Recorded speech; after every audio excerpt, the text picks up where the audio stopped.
Through you, Mr. Mayor, the meeting is live. Okay.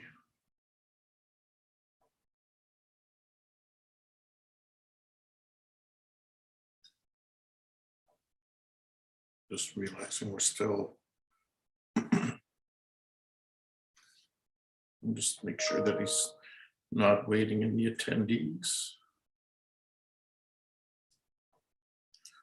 Okay, I think we will get started. Except I just lost my.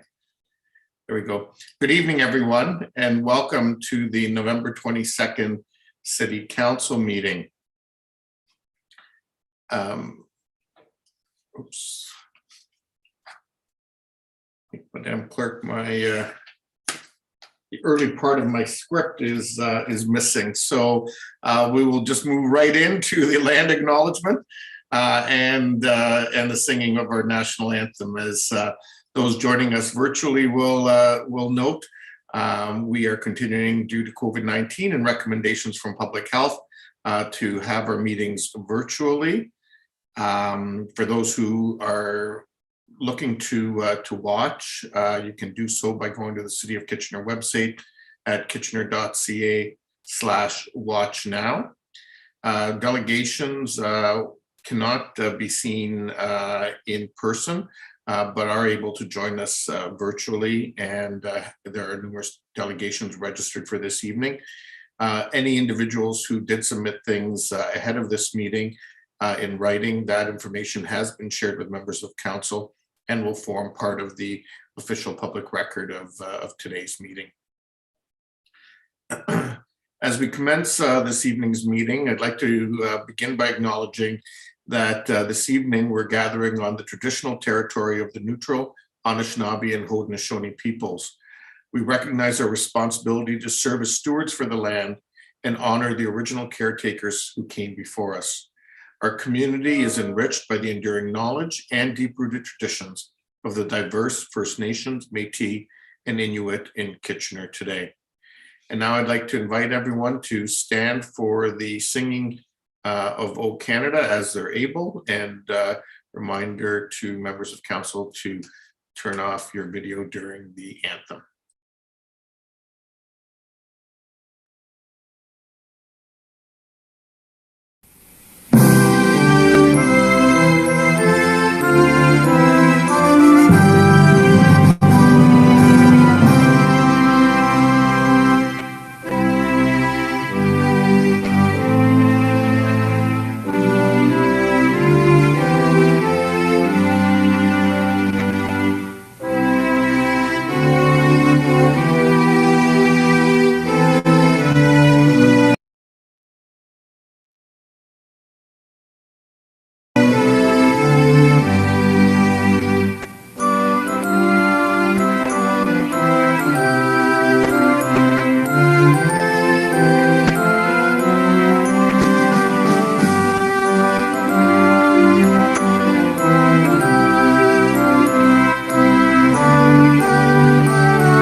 Thank you, everyone. It's been moved by Councillor Singh that the minutes of the regular meeting held October 18th, 2021, and the special meetings held November 8th and November 15th, 2021, as mailed to the mayor and councillors be accepted.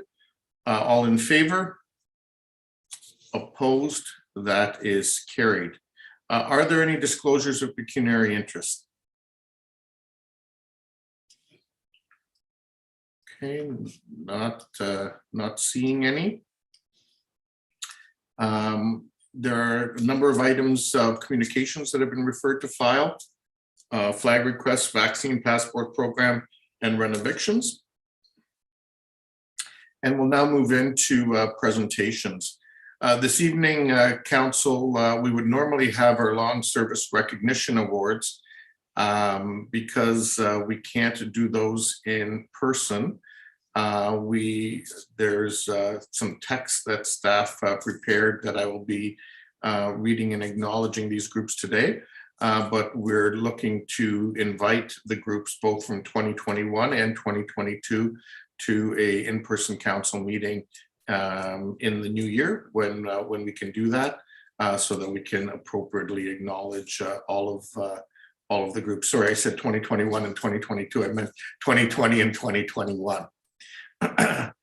So on the long service recognition awards, on behalf of council and staff who work alongside our amazing volunteers, it's my pleasure to dedicate on behalf of council a few minutes of this evening to celebrate the milestone anniversaries of some of our affiliated groups. Although we're not able to gather together in person tonight, we still want to acknowledge the integral role each of these organizations have played in building the strong and vibrant community we enjoy today. Without these volunteer-driven minor sports groups and neighborhood associations, many of the programs, events, and services our residents enjoy would not be possible. So while I'm not able to personally shake your hand and give you your certificate tonight, and council can't formally acknowledge you in person, on behalf of council, I want to make sure you know that we're planning a celebration in 2022, and we're very much looking forward to honoring your amazing contributions in person at that time. We will start tonight's acknowledgements with the minor sports groups.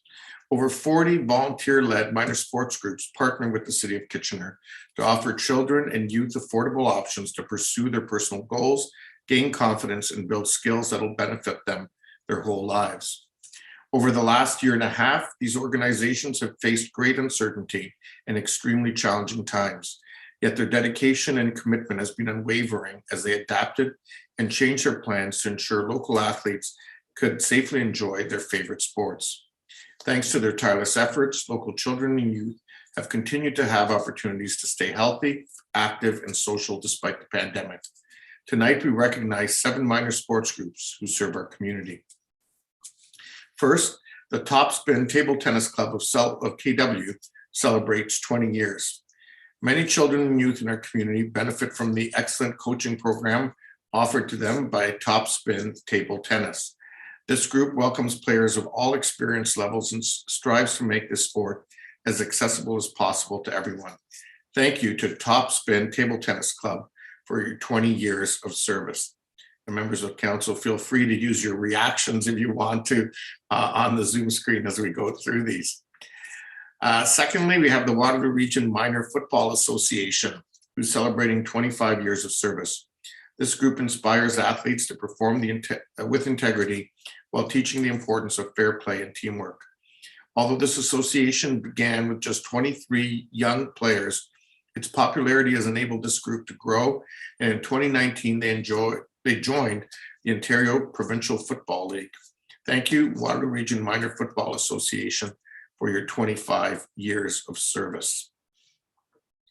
Next, we have the Soroka Karate Club, who's celebrating 25 years.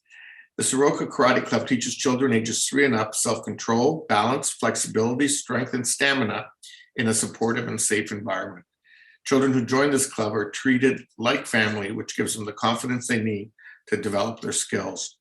Thank you to the Soroka Karate Club for your 25 years of service. This next club was founded. We'll turn on everyone's mics at the end for a giant round of applause for all of them. This next club was founded in 1976 and has boasting rights for having had 11 swimmers complete in the Olympics and 1 in the Paralympics. The Region of Waterloo Swim Club has trained swimmers in our community for 45 years and has even attracted athletes from around the world. Children as young as 4 years old can join this club to develop their swimming skills and confidence. Thank you to the Region of Waterloo Swim Club for your 45 years of service. The KW Water Polo Club is also celebrating 45 years of service. This competitive sports group teaches athletes strength of character, leadership, and teamwork in a fun and safe environment. Parents of the players are not just spectators. Together, they've built their own social community where gatherings are just as important to them as they are to the players. Thank you to the KW Water Polo Club for your over 45 years of service. The next group is a truly spectacular sport that brings our community together as fans cheer their players on. The Kitchener Minor Girls Softball Association is celebrating an outstanding 55 years of service. This group provides girls between 5 and 19 years of age the opportunity to learn and develop softball skills while teaching them teamwork, citizenship, and community spirit. Thank you to the Kitchener Minor Girls Softball Association for your 55 years of service.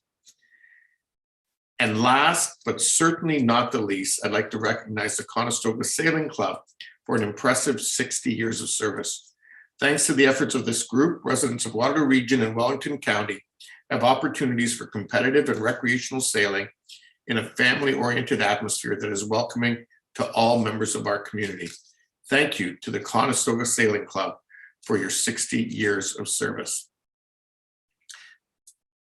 Now, we'd like to recognize the Neighborhood Association celebrating a milestone anniversary. Kitchener residents enjoy a variety of programs, events, and services close to home because of the successful partnerships we have with volunteers from the 31 affiliated neighborhood associations that operate across our city. These organizations demonstrate their commitment and resilience by responding and adjusting to the unique needs of their neighborhood and finding new and innovative ways to serve their community. When the provincial lockdowns limited in-person activities, many neighborhood associations switched to virtual programs so residents could remain active and feel a sense of connection during uncertain times. During the warmer months, outdoor physically distanced programs were also offered to keep our community active and engaged. We appreciate each of these neighborhood associations for continuing to connect neighbors to one another throughout the pandemic. Tonight, we're pleased to honor the contributions of 3 neighborhood associations who have helped to make their community more inclusive, safe, and engaging. The first group I'd like to recognize is the Mill Cortland Neighborhood Association in Councillor Chapman's ward, which is celebrating 35 years of service. This association brings the community together through the programs and services they offer. The Lunch Connection, Food Hut, After School Snack Shack, neighborhood market that supports local farmers, all continue to reach the community during COVID. Thank you to the Mill Cortland Neighborhood Association for 35 years of service. The next association, who's also celebrating 35 years of service, is the Kingsdale Neighborhood Association. Councillor Gazzola is the councillor for this ward and sends his regrets this evening due to a family situation. This group works closely with the House of Friendship to ensure residents have the supports they need. They also offer a wide array of programs that meet the needs of children to seniors, and they engage their residents through themed events for Christmas, Halloween, and Easter, to name a few. Thank you to the Kingsdale Neighborhood Association for your over 35 years of service.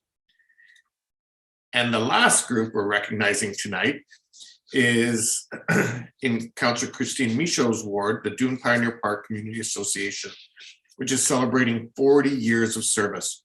In addition to the variety of programs and services they offer, the group supports the needs of their neighborhood by advocating and raising funds for amenities for their community. In 2019, the group's dream of expanding the much-used community center was finally realized. Thank you to the Dune Pioneer Park Community Association for your 40 years of service. In total, these 10 volunteer-led groups have contributed 385 years of service to the city of Kitchener. That is just amazing and demonstrates that their commitment and dedication to serving our community truly helps to make Kitchener a more vibrant and caring community for everyone. Congratulations to all our outstanding long service recipients, and a heartfelt thank you to each and every one of the individuals who volunteer their time and energy to create a positive experience for our residents. On behalf of my colleagues on Kitchener Council, our staff, and the citizens of Kitchener, once again, please accept our sincere gratitude for the tremendous contributions you make to our community.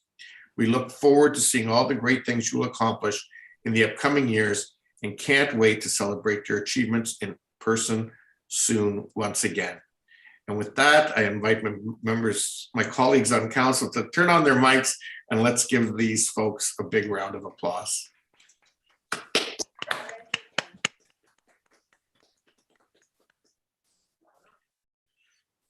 Wonderful. Well, thank you, everyone, and we look forward to seeing you again in 2022 when we can present these acknowledgements to each of you in person.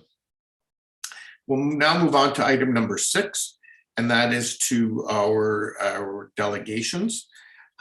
We have a number of delegations. I do want to remind delegations that they have 5 minutes to make their presentation.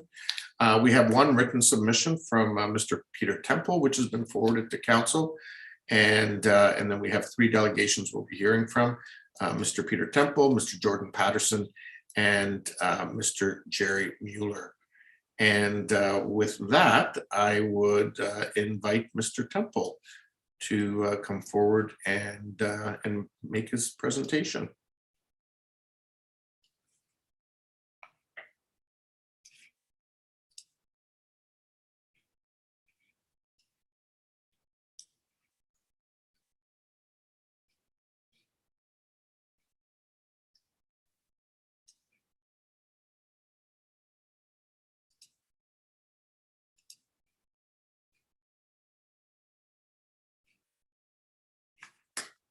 Welcome, Mr. Temple. Mr. Temple, we can't hear you.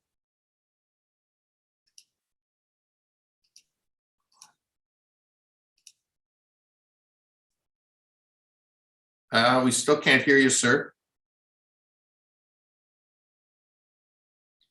Doesn't say you're muted, so I'm not sure of the problems with your computer or.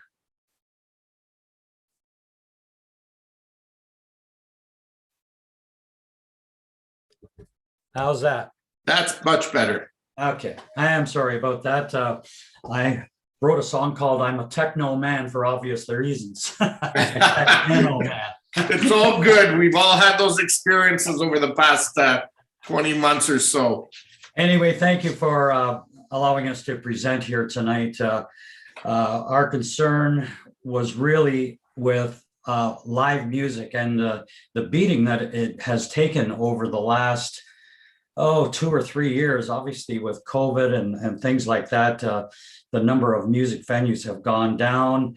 And, it was coincidental that I had a CD come out from the Boathouse that we recorded, and we had lost the flash drive for it, and we found it. So we decided to produce it. But I started to think when we did this CD that, what's happening with the Boathouse? I haven't heard anything about it. So I took the initiative of starting this petition, of which we have over 1,500 signatures, that people recognize the importance of this place, both historically, with the number of acts that came over the last, I think that was 8, 7, probably 15 years. It was an incubator for up-and-comers, new talent, and people like Jonathan Knight and Soulstack and Douglas Watson, and who honed their acts till they became nominated for Maple Blues Awards. Annie DeFranco wrote the book on independent music. Mel Brown played there regularly. He was a major influence on this town. Watermelon Slim and Delta Moon. The list goes on and on. We had just a fantastic music scene on the go, and we want to ensure that the Boathouse remains as an incubator and a music-first venue. It contributes to arts and culture in the Kitchener-Waterloo area. It definitely supports tourism and all the bands that came through there over the last 15 years. And I go back to the gator when I moved back to Kitchener and the venues and what was going on in this town. It means something to tourism, and the birth of the Kitchener Blues Festival was a result of the grassroots music scene that was here. I think they had festivals at the Frog Hollow before they developed it into housing in Dune. So tourism and this whole cultural scene, I think, is important for local businesses because they want to locate businesses in an area that has this type of variety in things to do when they come here. And obviously the downtown is changing with these big towers, and there's going to be more and more density in the downtown. And hopefully that will, once the construction is all done, although I don't think it's ever going to be all done, that, we will have a desirable place to live. So it all works hand in hand. And what we're trying to do, I mean, at one point in time, the Waterloo region had 50 venues, and that's Cambridge, Kitchener, Waterloo. And now we're down to under 10. And that there hasn't been very many places to play. A lot of people are afraid to go outdoors. So our feeling is that the Boathouse, when an RFP is issued, should be worded in such a way that it remains a music-centered venue with consumable products being a secondary business stream. So that essentially is where we're coming from. And I guess until we know what the RFP says, we're sort of not able to give too many in the way of concrete suggestions.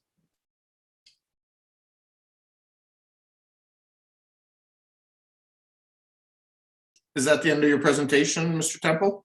It's pretty well. I mean, I'll take a couple of questions. Obviously, I'm sure that because the Boathouse has a history, that there have got to be questions which I may or may not be able to answer.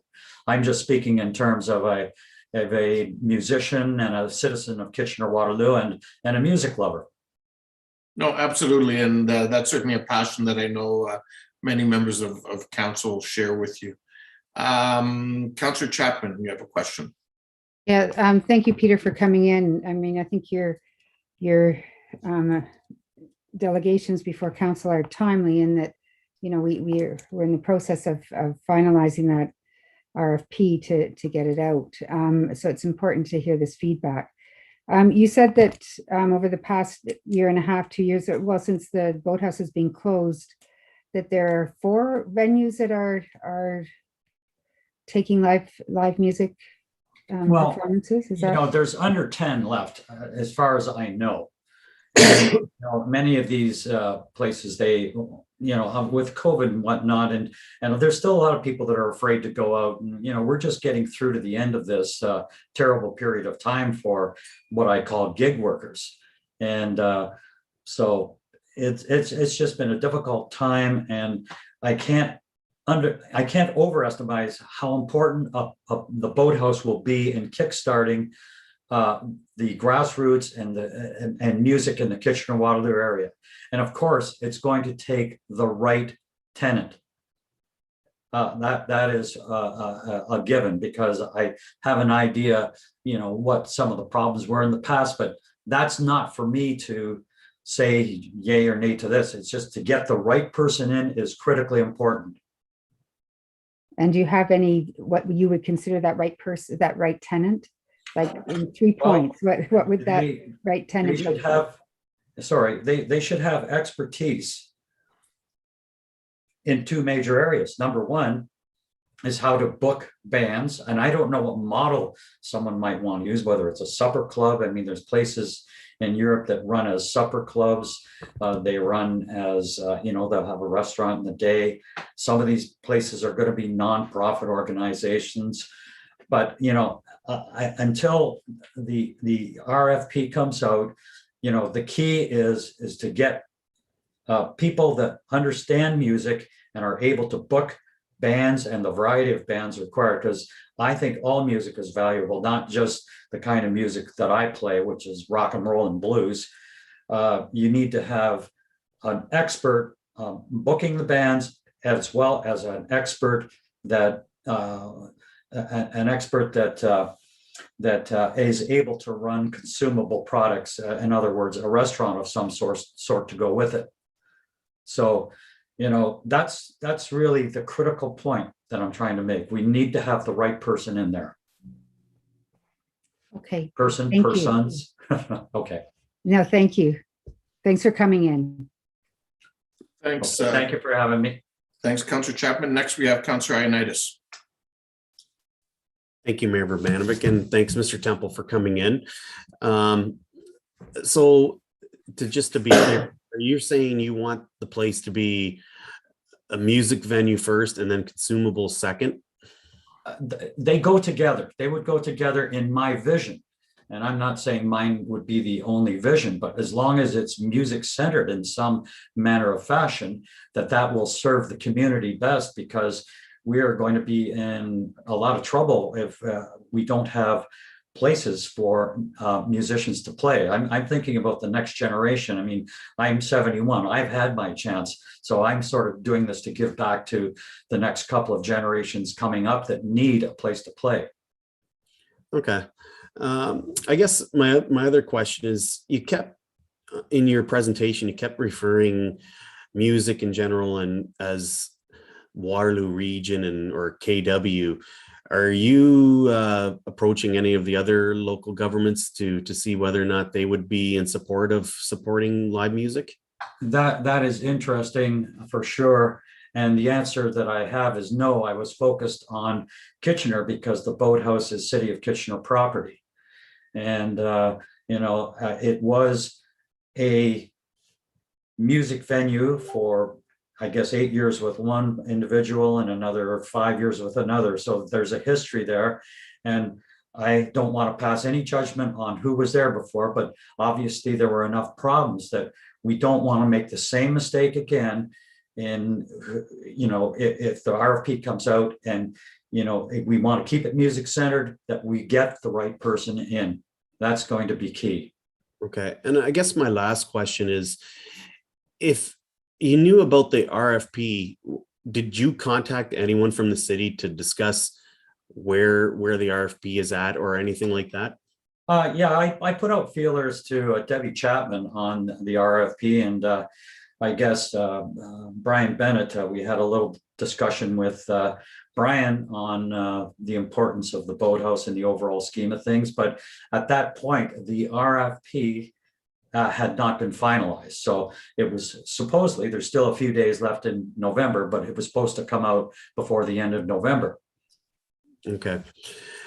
So when you talked to Mr. Bennett, he didn't satisfy your concerns or your needs on how the RFP process is going to be and how council is already kind of committed to this already? He didn't really, it wasn't totally clear, and I guess my purpose in being here tonight is I would really like to see the RFP be clear. So we look at, our group looks at this RFP as the Boathouse as being a music-centered venue is a requirement for the RFP, not just a preference of our people that have signed this petition. Okay. Thanks, Peter. We're looking forward to making that place rocking again. So I'm with you. Okay, thank you. Okay, those are all the questions that we have. Thanks, Mr. Temple. Okay, thank you. Our next delegation is Jordan Patterson. Through the chair, Jordan Patterson has not logged in. He may Okay. be late tonight because he was on another conference call. He's a busy guy. I think we got Jerry Muller that's going to speak briefly. He's part of the Victoria Park. He's a Victoria Park resident across the lake from the Boathouse, so he wanted to speak. Yep. We've got him on the list. Thanks, Mr. Temple. Mr. Mueller now, please.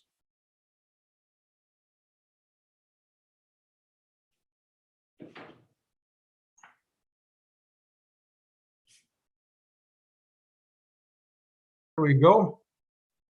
Can you hear me? Yes, we can. Welcome, Mr. Mueller. Great. And we need some video, I think. That's always good. There we There go. we go. Okay, so yeah, Pete asked me to speak to my. I guess I have a rather unique situation here in that I'm probably the closest house to the boathouse, and in fact, it's like right there. Oh, look, somebody left the lights on since 2019. No, and it has been a horrible time, and obviously with the pandemic and such, it's it's painful to see the thing sitting there as a relic. I'm not sure that we're all aware of. I'd like to speak to 2 points. One of those is what it brings directly to this very community in terms of security and so forth. And the other point, when we went through this process, I think it was 7 or 8 years ago, when the boathouse was actually designated by city council as a music venue back in those days. When we went through that whole process, people were, it was very important to that the property get rented out at fair market value. And I kind of like to speak to that as well. Like, how do we determine what a fair market value is on that property? First, however, in terms of the park is a very, very dark place at night. I have daughters, my family and such. We go out for a walk especially now with David Street closed. There's hardly any traffic through here. Back when the boathouse was in its prime, 7 days a week there was people walking through the place. There was activity. You really didn't get a sense of anything threatening whatsoever. And I think it really brought that to the community. And I realized there was probably noise complaints or things of that nature, but really that security is often overlooked. And there's nothing open anywhere near here. If you walk down King Street at this time of night, there's activity. You walk over along Highland, which might be another comparable when you're looking for fair market value, that might be a comparison, or even on Victoria. But there's always people around, and we don't have that down here in the park. And for most of myself and my neighbors, certainly my family, we're all pretty pleased to have that place up and running 7 nights of the week until the wee hours. It's a benefit. So through this process, I'd hate to overlook that. Secondly, in terms of that 8 years ago when we went through this process, and I certainly recognize the responsibility that the council has to the taxpayer, that the property does get fair market value, and that as it should. But how do you compare that? Can we compare it to a property beside City Hall? Can we compare it to, as I said, something right over here on Highland or over on Victoria?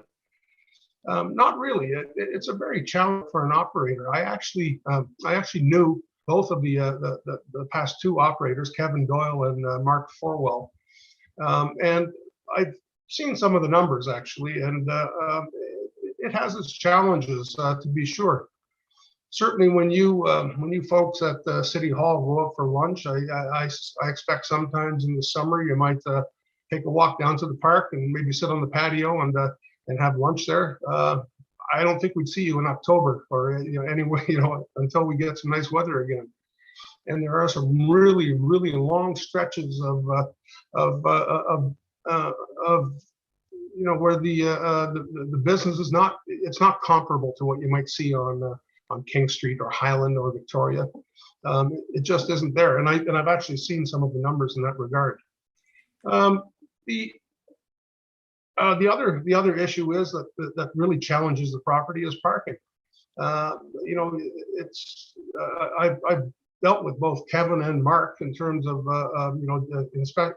especially in the summertime when there's festivals on and that sort of thing, that the property comes with no parking whatsoever.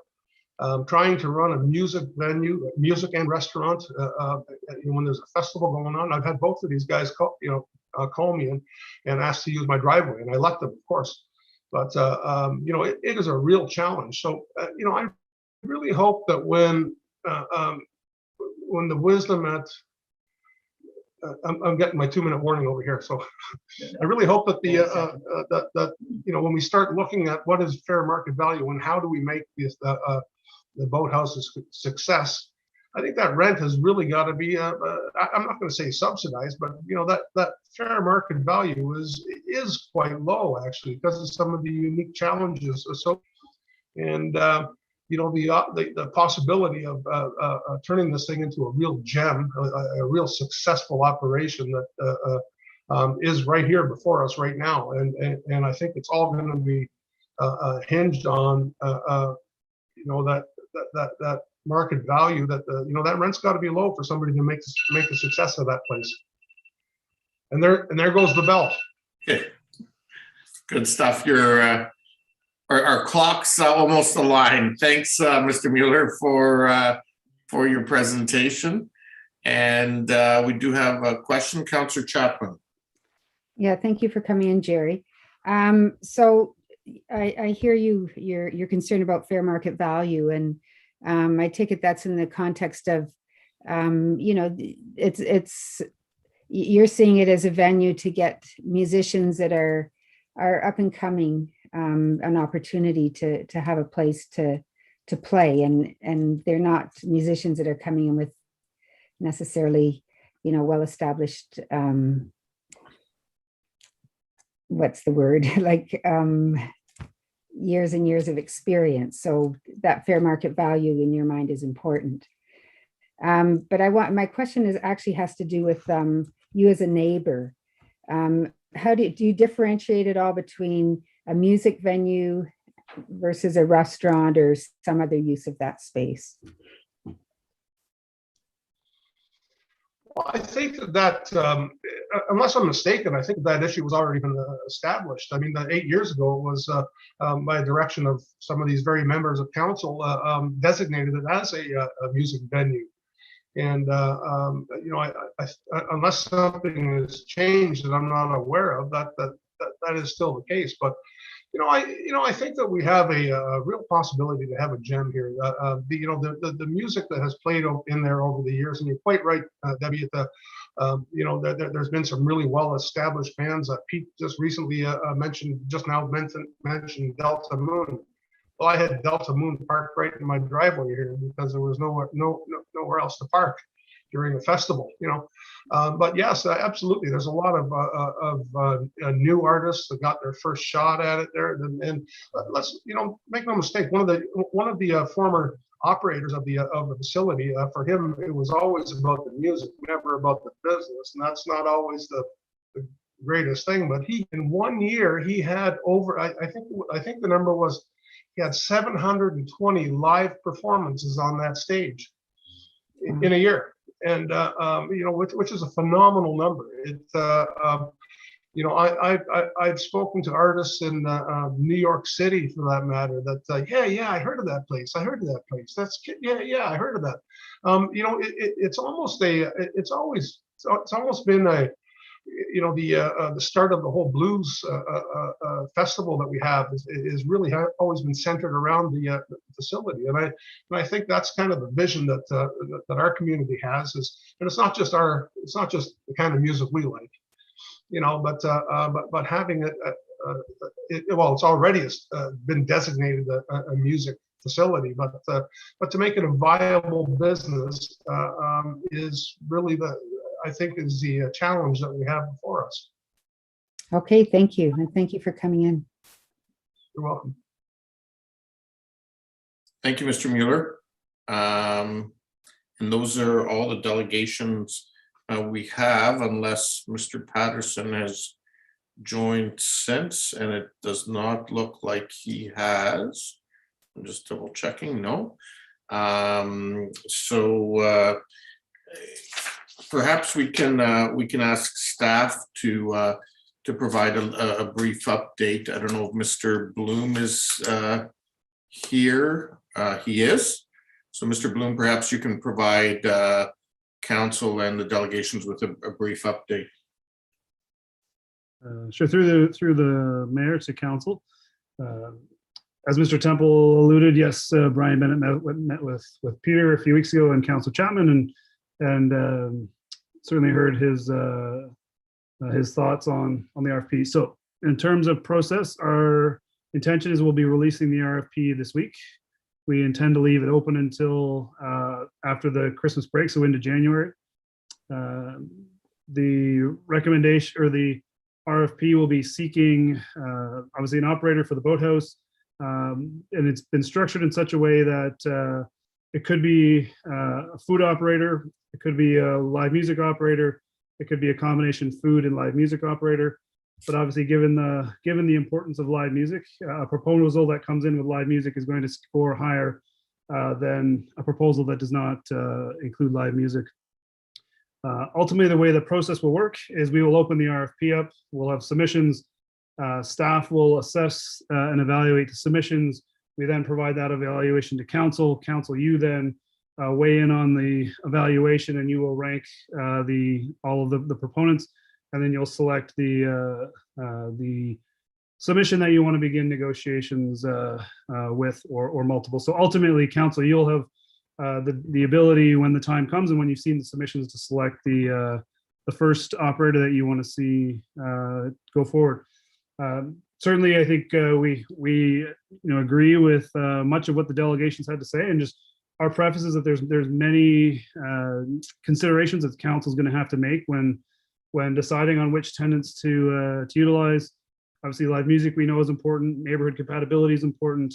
How it will benefit the park and the events is important. There's a multitude of factors that you'll have to consider, and we will certainly provide you with as much information on all the proponents as possible. So if all goes well, we hope that there'll be a number of candidates for you to look at, and you'll start that review process in January.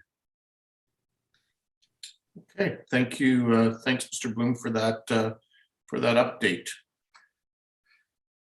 We'll now then proceed to the next item on the agenda, which is 6.2, a community volunteer group with respect to the Henry Sturm Green Community Garden Shed request.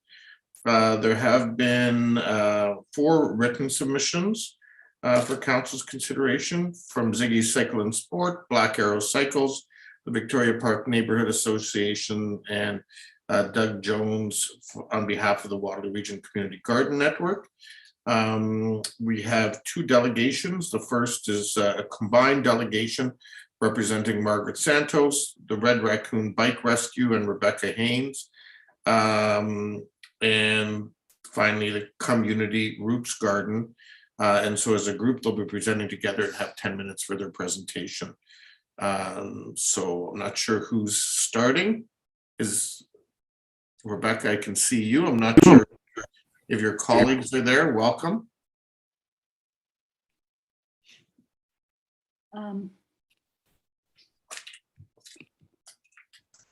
Margaret is going to speak. Yes. Okay. Can you all hear me? Yes, welcome, Margaret. Good evening. Thank you for allowing us to address you tonight, members of council and Mayor Vrbanovich. I'm here on behalf of Raccoon Bike Rescue, along with Rebecca Haynes of Community Roots Garden, to thank you for committing to explore the possibility of repurposing the shed at the Henry Sturm Greenway so it can support our activities, and to let you know a bit about ourselves. Initially, this was written to ask you to explore the possibility, but just a couple of days before we got it all finalized, we got a note from staff, Neil Lobley, that there was a commitment to explore. So now we changed our pitch to give you a big thank you.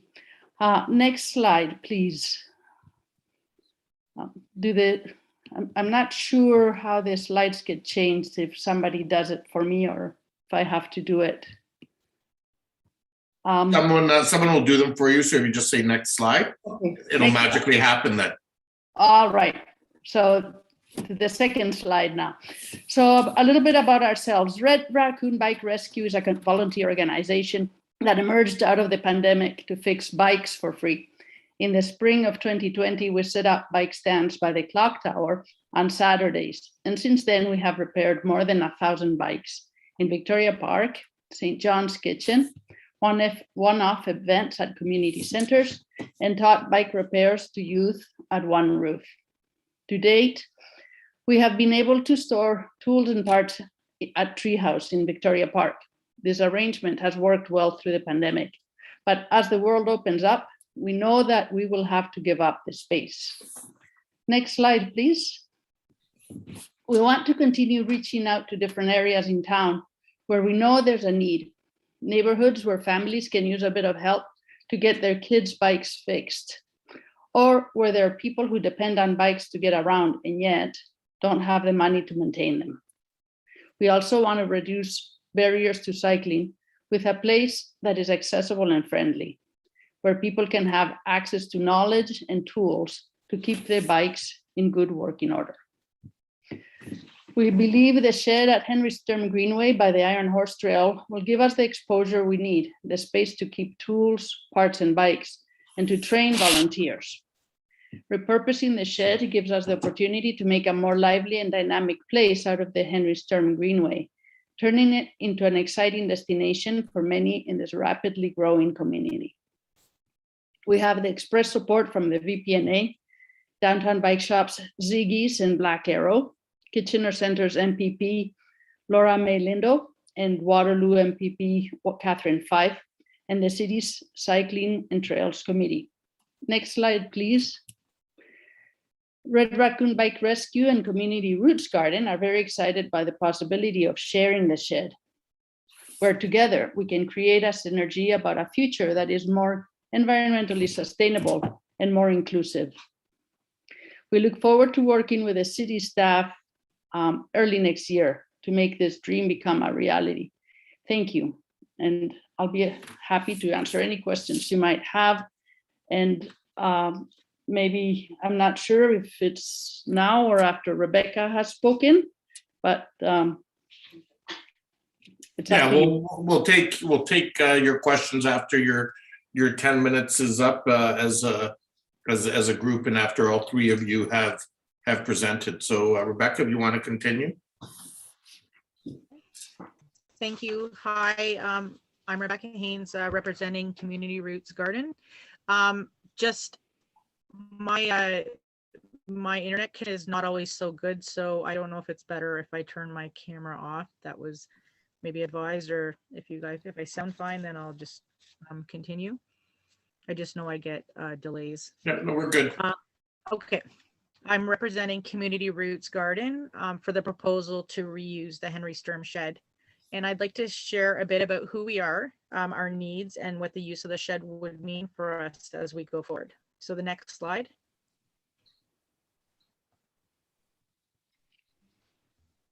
Community Roots is a community garden that provides opportunities for residents of the Waterloo region locally on a volunteer-driven, non-commercial basis in individual, communal, and community plots. Our food forest, which is planted right next to the garden in the spring of 2021, is a permaculture permaculture-based forest garden of edible plants freely available to the community. We care about environmental and social sustainability. We garden without the use of pesticides or herbicides. We help increase biodiversity and habitat by planting pollinators and produce fresh and local food for members and the broader community. We are also very interested in gardening education and sharing knowledge. We have helped transform an underutilized piece of land into a vibrant, people-friendly spot that helps connect the community. Finally, we help increase food security in our city. We give back by collectively tending several community plots and donating the produce to local organizations that help feed people, such as St. John's Kitchen, Lot 42, Unsheltered Campaign, and Food Not Bombs. Next slide, please. Here is one of our weekly donations from this past August, featuring tomatoes, chard, kale, peppers, and basil. Next slide. Next, I'd like to talk about our needs as an organization. Our biggest need is secure and accessible storage for seeds, as well as and especially for garden tools and equipment, such as wheelbarrows, shovels, rakes, watering cans, and hoses. Next slide. Our current storage at the garden site, behind a row of composters, is insecure and highly susceptible to theft. It leaves tools, equipment, and supplies exposed to the elements. Although not very visible from the nearby trails, it is rather unsightly and difficult to keep tidy. Next slide. We currently rely on a neighbor to allow us to store our more valuable tools and equipment under their deck. This is impractical and inaccessible and necessitates time dedicated to moving equipment back and forth to the garden. Next slide. We also keep additional items at the home of one of the garden coordinators. In short, our storage is currently spread across upon multiple locations. It's impractical, insecure, and inaccessible. Next slide. The shed at Henry Stern Greenway can address the needs that I just mentioned and help us thrive as a community hub. Community Roots Garden is located at the intersection of the Iron Horse Trail and Henry Sturm Trails, directly adjacent to the shed. As such, it is a perfect location to address our needs, our storage needs. In fact, our new fence that will be installed right around the garden this week will be built right up to the shed. The single door on its south side can be seen here on the bottom left of the shed. Will be right beside one of the gates. Next slide. Our pre-COVID-19 discussions with the city about the use of the shed appeared promising. It would help us make the garden a more accessible place for garden members, volunteers who could spend less time getting equipment and more time connecting with the community and growing food. The building also presents exciting opportunities such as collecting rainwater for watering plants, which would slow down the runoff and also reduce the need for tap water. Next slide. And speaking of sustainability, the greenest building, of course, is that one that is already built. Using the shed would bring back to life an existing underutilized built resource and support the operations of 2 community organizations dedicated to environmental and social sustainability. We are really excited about working with Red Raccoon Bike Rescue to create a new community hub that will bring people together. Next slide. We just want to thank you for the opportunity to explore the use of this shed with city staff and hope that we can count on your continued support towards realizing this vision. Thank you. Wonderful. Thank you to both of you, Margaret and Rebecca, for your presentation. Sorry, did I hear someone else? Oh, thank you to both of you for your presentations this evening. We do have some questions from members of council. First of all, I have Councillor Singh. Thank you, Mayor Rabinovic. And I guess the question would be to either of you, Margaret or Rebecca. First of all, great work that you're doing in your community. So thank you for your efforts. It's quite similar to various groups in many of our respective wards, especially when it comes to community gardens. And I can attest that they are also facing very similar challenges, especially for space to storage, as well as theft and vandalism. And it's quite frustrating, especially when very civic-minded individuals like yourself commit your time and efforts into creating good community. So that's always sad when that happens. But again, that need is quite wide. So don't feel like you're a target or it's only happening in your area. It's certainly a problem in the Chandler-Mowat neighborhood where they have a garden where they're also try to do various times of the year bike repair program just to animate the neighborhood there and get the kids out who obviously don't have other means. So, so speaking of all that, have you applied for the various grants that are available? I'm just trying to get the understanding of the process, right? It's great. It's definitely understood that you have a need. Have you looked at applying for, so when you assess that you have a need or there's issue at hand, did a staff guide you through the Love My Neighborhood grant application process? or either, I guess, Safe and Healthy Advisory Committee, to my understanding, staff can correct me, continues to be funded some dollars, which they do give out through a grant application process. So there are some grant streams. What have you explored so far?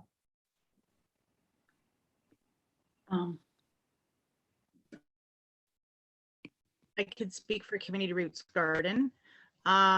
We were in talks previously with the city earlier, and prior to COVID-19, we were, there was discussion about having part of the shed sectioned off for our use. When we were looking into grants for, at the time we didn't have a fence either, and that's still not built all the way yet. But when we were looking into that, the city was encouraging us strongly more toward the fence. A lot of the proposals or ideas we had about a shed were not, were discouraged. Not saying that no, but it's just what we came up with. That was. Have you put an application forward so far? Have you met with a neighborhood liaison officer from our community services to explore the application process? So yes, so we were working on that last year, and that's how we got the grant for our fence. But there was a lot of encouragement more towards getting a fence as opposed to a shed. So.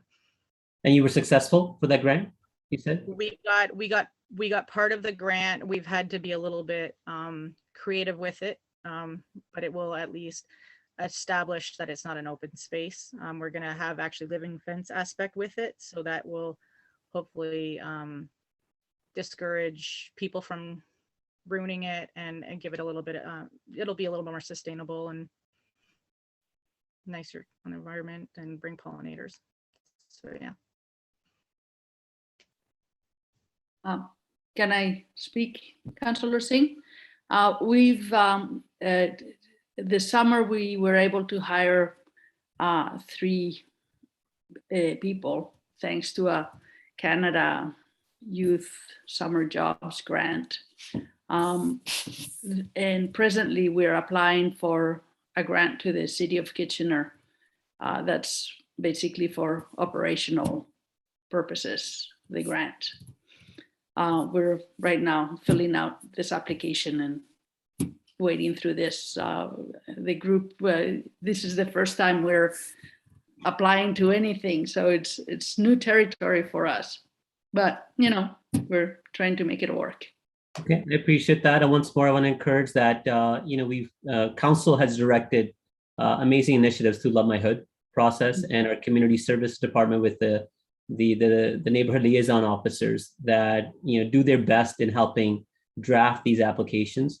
And the you know, the grants that are available, I encourage you to access them as well. And again, if you want to do any of the good work that you're doing with the bike repair at Chandler Mowat, I can enthusiastically say you're most welcome whenever, and I'm sure staff will work with you for space as well. So We are receiving very great help from staff to fill out this grant.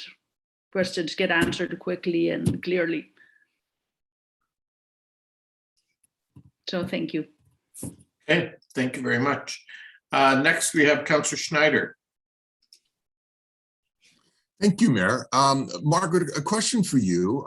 First of all, thanks for what you do with Red Raccoon. And while this is really an honorable thing along the Iron Horse Trail, I'm wondering if what you're offering might be more effective at some of our community centers. I know there's some kids that would live in my ward that probably wouldn't be able to make it onto the Iron Horse Trail. And there's needs at community centers all over the city. So I think what you're doing is incredible and wonderful, but I'm wondering if it's just, you know, only at that shed that it may not be, you know, reaching out the entire community. And as Councillor Singh said, you know, I think each of us councillors would love to coordinate something for a visit to one of our community centers. Yes, our intention we've been at this for only 2 years or 2 summers. And we have been going out to some community centers. It's something that we do on, when it's happened, it's been on week evenings, from 4 to, I think, until sundown. And our intention is to continue doing that. Now, we need a hub where we can store parts, secondhand bikes that we can fix, tools. We bought cargo bike, secondhand cargo bike, and fixed it up, and we intend to use it so that we can go and reach out and go out of this hub and go to community centers to reach groups of people who live in the community and need to have their bikes fixed. We find that in the evenings and weeknights at community centers, there's a lot of kids there, and it's a party. They're really fun, and we hope to do more of those in the future. But first, we need a place where we can store all our tools and parts and do all the work we need to do so that we can be ready for those. Okay, well, thank you so much for coming in. You're welcome. Thank you for listening to us. Councillor Chapman. Yeah, I just want to say that you guys do amazing work, both of you. My question to you, Rebecca, is do you see, like you've got the community garden and you've got the food forest, but there's a lot more space in that area. You mentioned a pollinator garden, or what other vision do you have for that area? I think it would be amazing to have a pollinator garden, even like a medicinal garden. But I like it. Generally, I know that food forests, if they're allowed to grow bigger, I think it's a wonderful area though to have like different ideas even come to play. I just see it more as an area that is natural, is creating food security, that is helping people, connecting people, just bringing community together. That's what I see. It's like a really busy intersection. We have a lot of people going back and forth, and it's so nice when we're working at the garden, people stop by and want to chat, and then it's just there's like when I first started gardening, I didn't know anything, and I learned pretty much most of what I know, not from the internet, but from other gardeners and from asking questions and stuff. And it's really good to engage and to give knowledge and to share. And to me, I just think I'm more open to connecting and finding ways about that. Right. And Margaret, the question I had for you is, so without this space, where do you store your stuff? Presently, we're using Treehouse. Treehouse has sort of, their operations have slowed down through the pandemic, and one of the people that worked there has been able to. He's also been with us with Red Raccoon, and thanks to him, we've been able to get our things in there. Now that's not going to be forever, because it's going to be back to being office space, and they'll want all our tools and mess out of there. So where would you go from there then? We don't know. We are considering. We haven't come up with any solutions. It's people's garages. That's probably the people, in their homes, in their garages, in their basements. And so we have some of that going, but, I don't think it's right to fill up people's houses with all this stuff. So it's not sustainable. No, it's not. Right. Okay. Thank you. And thanks for coming in. Thank you. It's a pleasure. Thanks, Councillor Ioannidis. Thank you, Mayor Verbanovic, and thanks Rebecca and Margaret for coming in. Can you give council a better idea, especially Margaret, more or less, for where else have you gone in the community with regards to your bike repair? So the Saturday mornings and afternoons in the summer, it's kind of a little bit, we close we've been closing when it gets cold, too cold to work outside, and opening at the beginning of the summer when COVID restrictions allowed it. So on Saturdays in the morning and the afternoon, we were at Victoria Park. On Monday mornings, we were going to St. John's Kitchen. Then I think it's Wednesdays, going to One Roof to teach bikes repair skills to youth. And then the Chandler Mowat, that's we've been there at the community center there. We've been see these ones have happened when I'm at work, so I'm not very sure. Some of these are community centers that somehow they're also linked to House of Friendship, and I'm not sure which ones they were. And I think we did one food bank event. There's another person in Gwen who is a delegate with us as a delegation, and maybe she has a better handle on the community center aspects of this. Once we went to Waterloo, one of the community centers in Waterloo. So yeah, it's through the summer. Maybe we've done some repeats. Chandler Mowat is perhaps the one that comes to mind more. Okay. So have you ever thought about, like, as other members of council mentioned, other areas of the city to be more equitably based throughout the city? We would like to do that very much, reach out, and it's the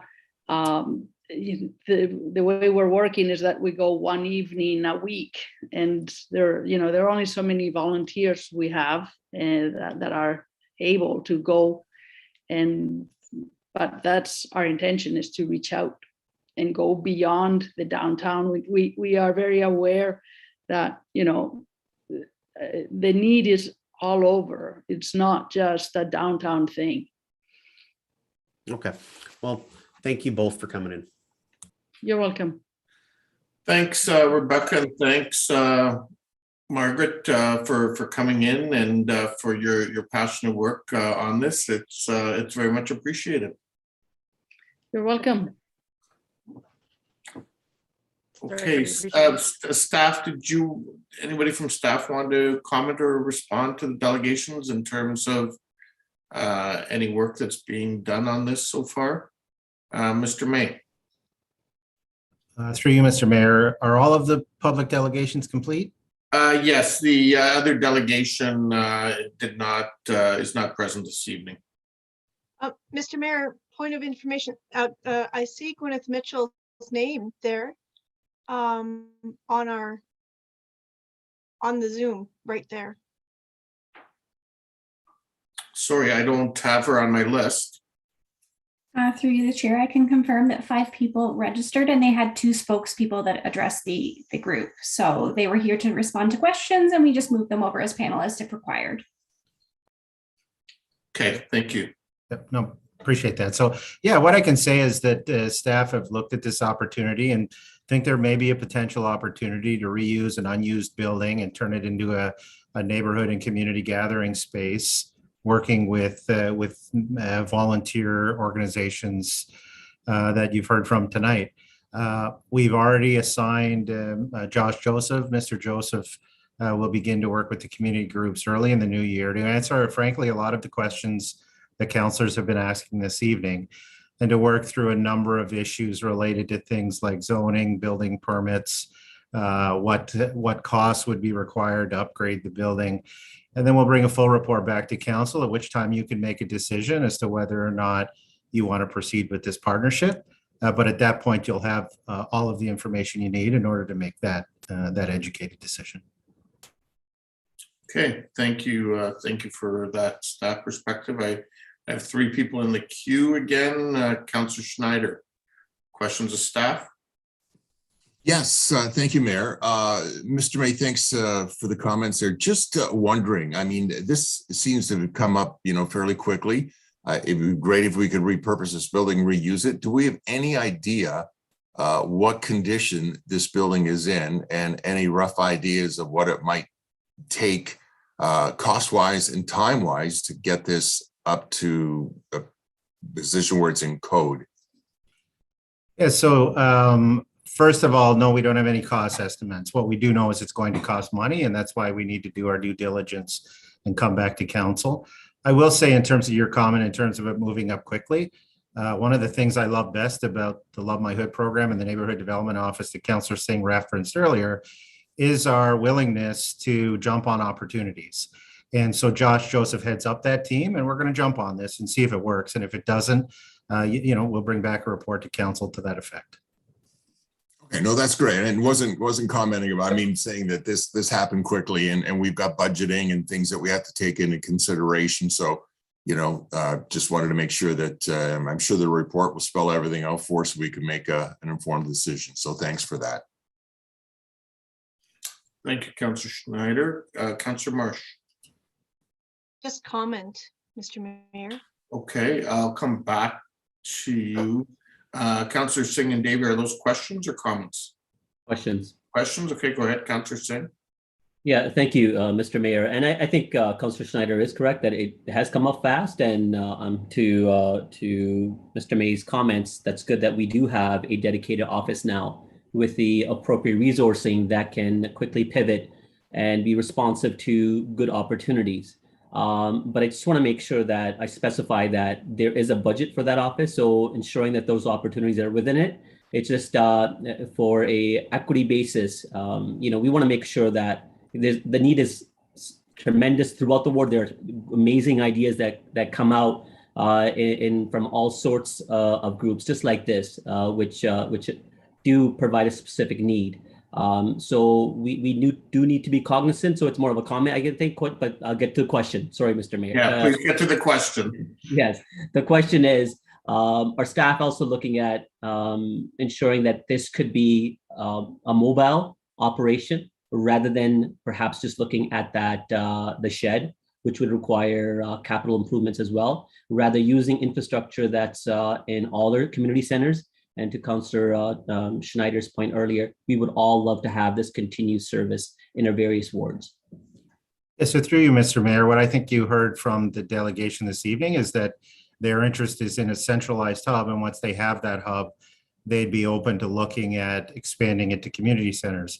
That's something I'll raise with Mr. Joseph so that as he has further discussions with the group, it's an issue that they can explore and report back on as part of the report. And are there any other grant applications through other orders of government that they may be eligible, that staff will help guide them? Through you, Mr. Chair, as we, sorry, sound like a broken record here, but as we discuss it with the groups, we'll explore those types of opportunities. That would be helpful. Thank you. Okay, thanks, Councillor Singh. Councillor Davey. Yeah, thank you for this. I'm just curious, has there been any council direction on this item that I've missed? Has this come to council or committee before? Through you, Mr. Chair, not that I'm aware of. Okay, so I guess that's caused me a little bit of concern. Not that this isn't an amazing proposal, but it's caused me concern that our job is to choose the best of a bunch of amazing proposals, and sometimes that means turning some down. So I guess where I'm getting a little bit concerned here is it sounds like repurposing, yes, it's a shed. It looks like a pretty large shed that has water and everything else. So repurposing having staff explore repurposing a city structure without council direction. I'm just trying to figure out where that line is, where staff can sort of, with respect, unilaterally engage in that work without getting direction from council. Through you, Mr. Chair, on a regular basis, we explore partnership opportunities at a staff level. It's my understanding that the delegations wanted to come and speak to council tonight. Quite frankly, in my mind, it wasn't necessary. This is not out of the ordinary for opportunities that staff explore, especially through the Neighborhood Development Office. Okay. Okay, I guess we'll follow up a bit. I offline, perhaps I'm just a little bit worried about staff, engaging in. I guess what I'm taking from this is it's not a significant body of work for one, but I guess we just want a little more clarity, especially where city property and buildings are concerned. This comes back. Thank you. Thanks, Councillor Davey. Councillor Marsh, back to you. Thanks so much, and I really appreciate the fact that my colleagues are asking, these questions about making sure this is spread across the city and that it's more equitably placed around the city. But and I think we have to look at this as two different things here. We've got a big ask about a city shed and we are not making any decision tonight about that. Staff are already planning to explore it. And yeah, it's a little odd that we don't have a council report before us to deliberate on before, even though we do have these delegates. But let's keep in mind, these delegates are all volunteers. We cannot put pressure on them to go beyond what they're already willingly just devoting so much time and energy and skill and knowledge, resources. They are already doing an amazing job wherever they are. So let's just take a step back and remember that, because I think it's really a terrific program, both the community garden, but also the Red Raccoon. Red Raccoon did come and I had the benefit of being on the Cycling and Trails Committee to understand a little bit more about them, because they came and presented to us there. And when I asked them, hey, what about recycle cycles? What about cycling into the future? They've got that covered. These guys are already so connected. They are really impressive in how much they really are able to not duplicate what's happening in other parts of the city. They're able to actually complement, some of the other cycling focused organizations and groups. And I'm really I just wanted to point that out. We'll get a chance to deliberate about, what cost there might be in and where the budget will come from. And if we can do it in 2022 or not, that will come later. But for now, I want to thank all of the volunteers who've been involved in these projects. And I'm not trying to take away from my colleagues who've all mentioned, these are great volunteers. Yes, it's a wonderful program. They just wish it was happening in other parts of the city. I get that, but way to go and keep up the great work. This is what keeps us an amazing city, is the volunteers who come together and make things happen out of nothing. So great job. Thanks, Councillor Marsh. Councillor Schneider. Thank you, Mayor. I really want to thank everyone who came in to speak tonight. And I do think it's great that when ideas come forth, they're brought to our Love My Hood neighborhood development office. My only concern is that this is a building that really had no plans for it. And now something comes up, which sounds like a great idea. And it's going to take an investment to bring this building up to code. But we just talked about the boathouse and how we're looking for RFPs, request for proposal and use in that building. If we're going to repair this building, I'm not saying that the Red Raccoon and the Gardening Group aren't worthy, but are we opening this up to all options? I think it's really important that that is put out there, that all opportunities and ideas are considered as well for this. So just wanted to get that out there. Great, thanks, Councillor Schneider, and just want to thank the delegations again for coming in tonight and for your great ideas and for the work that you've been doing. As has been noted, I know that Mr. Joseph will meet with you and provide some additional information. and also information about the grant programs. And you'll have an opportunity to go through that process and take things from there. And as things become clearer, staff will also bring something back, as we've heard from members of council, who also want to make sure that this gets approached in an equitable manner if we're moving forward in some way that's over and above our normal grant program. So with that, we will move on to our next series of delegations, and that's 6.3 on the conversion therapy motion, notice of motion that's listed on the agenda as item 9.3. I will note that there are written submissions from K. Wells, H. Ardelian, S. LaRusso, V. Chirilenko. There were 2, M. Hartberg, M. Shell, V. Waffle, R. Adams, and Schiavo. Schiavo, I'm not sure if I'm pronouncing that correctly. My apologies. And then we've got 7 delegations to go through. And our first delegation is Mr. Mark Hartberg from No Conversion Canada, the Waterloo Region Steering Committee. Welcome, Mr. Hartberg. Hello, Mr. Mayor. Thank you for having me tonight. Want to thank the council members and all those that are here that are supporting this effort. I am a resident of Kitchener, and I'm also a survivor of conversion practices, sometimes more likely called conversion, quote unquote, therapy. I'm going to read my statement so that I can get everything said within my 5-minute allotment. For 28 years, I was a Lutheran minister and a denominational leader. The last 8 years of which were spent here in Kitchener. My experiences of conversion practices included such as pastoral counseling, some which I paid for, some I did not, submitting myself to accountability of colleagues, participation in so-called ex-gay groups, intensive periods of prayer, and things like carrying around 3x5 cards with scripture said to condemn homosexuality.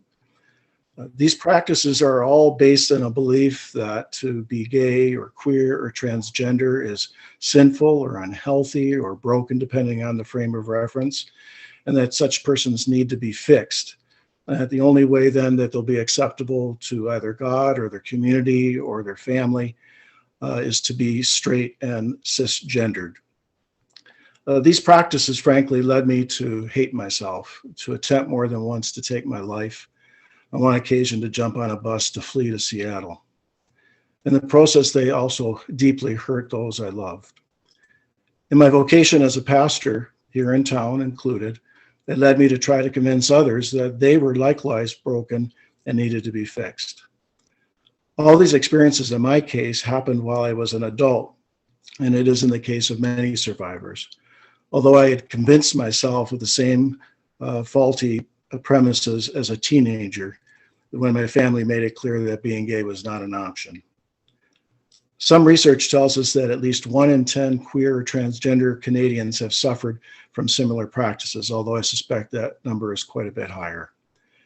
Most medical and psychological professions consider these practices as unscientific, as harmful, and according to the UN High Commission on Human Rights, bordering on torture. When I speak to people, they almost always ask, these things are still happening today in the 21st century? The answer is yes, they continue to occur. Also here in Kitchener and area, as you're going to hear in other survivor stories that have been submitted to you. In 2013, I came out of the closet after the death of my wife. Coming out meant the loss of my career and greater than 2/3 of my income. It meant the loss of a faith community and many friends and colleagues. Thankfully, I found support from organizations such as Spectrum Rainbow Community Space, from much of my immediate family, and from many friends, old and new. In the last couple of years, I've become involved in trying to ban these practices on the federal, provincial, and municipal level, each within their scope of jurisdiction and responsibility as complementary activities. The resolution before you seeks to accomplish this here in Kitchener. In my opinion, Kitchener has been a leader in many areas, and I believe you can be a leader in this area as well. The City of Kingston passed a similar resolution in January. Other cities across Canada, from Vancouver to Regina, from St. Albert to Buffalo River, have done the same. As more and more cities and towns do the same, it will communicate to their 2S LGBTQ+ citizens that theirs is an inclusive, equitable, justice-seeking community that embraces who they are, and it is committed to stand in solidarity with them and oppose queer phobia in all its forms. Frankly, I believe this is also a good business issue as well. I believe Kitchener and Waterloo Region want to be known as safe, inclusive, progressive places to attract talent, grow businesses, and provide a wonderful place for people to live and grow. Along with my account, as I mentioned, you've received stories from 6 others who live in this region from a variety of ages and backgrounds. Some of them are in the audience today, I believe. And we plead with you to pass this resolution to do the work needed to develop a prohibition bylaw and some policies that can put teeth into a ban. Dr. Christopher Wells and Nick Schiavo, who will be delegating, are also, as well as a lawyer, Douglas Judson, a city councilor in Fort Francis, are among those who are offering their services in helping the city to investigate the possibilities for legislation and developing supports for those who are survivors and or are at risk. So I want to thank you for the opportunity to appear before you, and I'd be pleased to answer any questions you might have. Thanks, thanks, Mark, for coming in tonight and number one, raising this issue, but number two, courageously sharing your lived experience with us. I know that's not always easy, and I appreciate the conversation we've had in the past on this, and look forward to dealing with this issue this evening. We do have some questions for you, Councillor Singh. Yeah, thank you, Mr. Mayor. Just similar to what you said, it takes a lot for someone to come forward and share something so private and so painful. I'm sorry, difficulties and the pain that you have to go through because of, past practices of not being inclusive or, just that narrow perspective that, some groups are not welcome.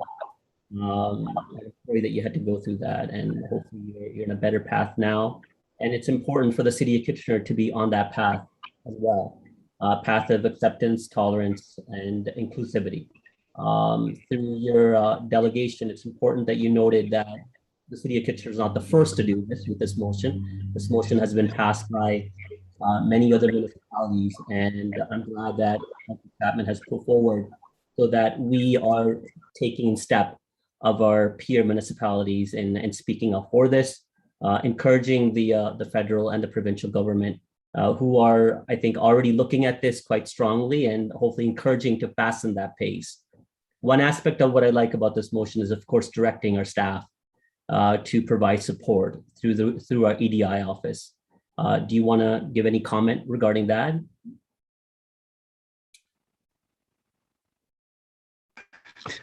Any supports would be welcome. I mentioned Spectrum Community Space. The city has provided some grants, and I know increased their grants this year as we're trying to provide space for people that are from the queer community, and some of whom are suffering these kinds of practices. So yes, we welcome that. And I think any bridges we can build, of course, we would like to be able to access mental health supports that are in the community. The city might be able to help us to provide some educational resources, for example, so that people in our community know that these resources that are there. Well, Mark, thank you for coming forward and standing up, being brave. And your bravery helps us to be brave and make that change together. Thanks once more. Thank you. Councillor Chapman. Yeah, Mark, I just want to thank you for approaching us with this very important topic. And I think it's very timely, given what the federal government is contemplating right now. I have questions, but I think some of my questions will be answered as others speak. So I just wanted to take the opportunity to thank you so much. I've learned a lot from you and others through this whole process, and I really appreciate it. Thanks, Councillor Chapman. Councillor Johnson. Thank you, Mayor, and thank you so much, Mark, for coming in this evening. It's really great to have the opportunity to meet you. I know that we've kind of passed some emails back and forth, and your story really is it's both remarkable and heartbreaking at the same time. And I thank you for your bravery, and I thank you for talking about it. I thank you for bringing forward this. I think it's so important that we make sure that this does not continue to happen. And you're absolutely correct in that people probably can't believe that this still goes on. And it truly is it's a travesty. So I appreciate you and all that you and your committee are doing. And you know, when I think of how this kind of fits in to the city of Kitchener as well, one of the parts of our strategic plan is to be a caring community. And this is one of the ways that we can really show that we are a caring community is by caring for everybody and making everybody feel included and safe, and that we stop some of these practices. So thank you so much again. Thanks, Councillor Johnson. Councillor Marsh. Yeah, thanks very much. And Mark, thanks so much for reaching out to bring this forward. I'm very happy to support it. I'm wondering, so it's my understanding that when the earlier version of what the federal government was planning to do was unable to pass, that was a disappointment. But at the same time, it sounds like they're coming back with a stronger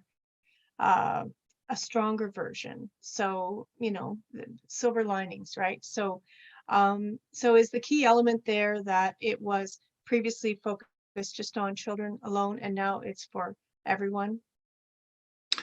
Yes, and the law in 2015 in Ontario is the same. It only focused on minors. One of the key parts of the new legislation we are certainly anticipating and hoping is that it'll have no consent provisions. That means that someone cannot be expected to consent to harm. So when a practice that purports itself to be effective is shown scientifically not to be, and all the evidence shows just from people's lives, whole ex-gay movements have disappeared because the leaders have come out and said, no, we were lying. We were at fault here. This cannot be done. There's no success record. So the hope is that that will be strengthened in that way, and that these will be prohibited on the federal level as a criminal offense. Of course, on a municipal level, it's not a criminal offense, but there can be some bylaws or policies that would indicate that this is not acceptable practice, and those that use them and advocate for them cannot receive city funding or use city venues, for example, or just a prohibited ban across the board that says these cannot be conducted in our city. So it's a both-and approach that we're hoping that will go forward. Okay, well, thanks again. Thanks for all your hard work on this. Thank you. Thanks, Councillor Marsh, and Mark, thanks again for coming in. I think we were all hoping that we'd have a signal from the throne speech today, and lo and behold, actually they did a little bit of a switcheroo, and today was just the election of the speaker, and we'll get more details on the throne speech tomorrow. So thank you again, and we'll move on to the other delegations. Kate Glasson, you're up next. Through the chair, it appears she has not logged in either. Okay, thank you. Then we'll move to Nicholas Schiavo. Did I pronounce that correct, Nicholas?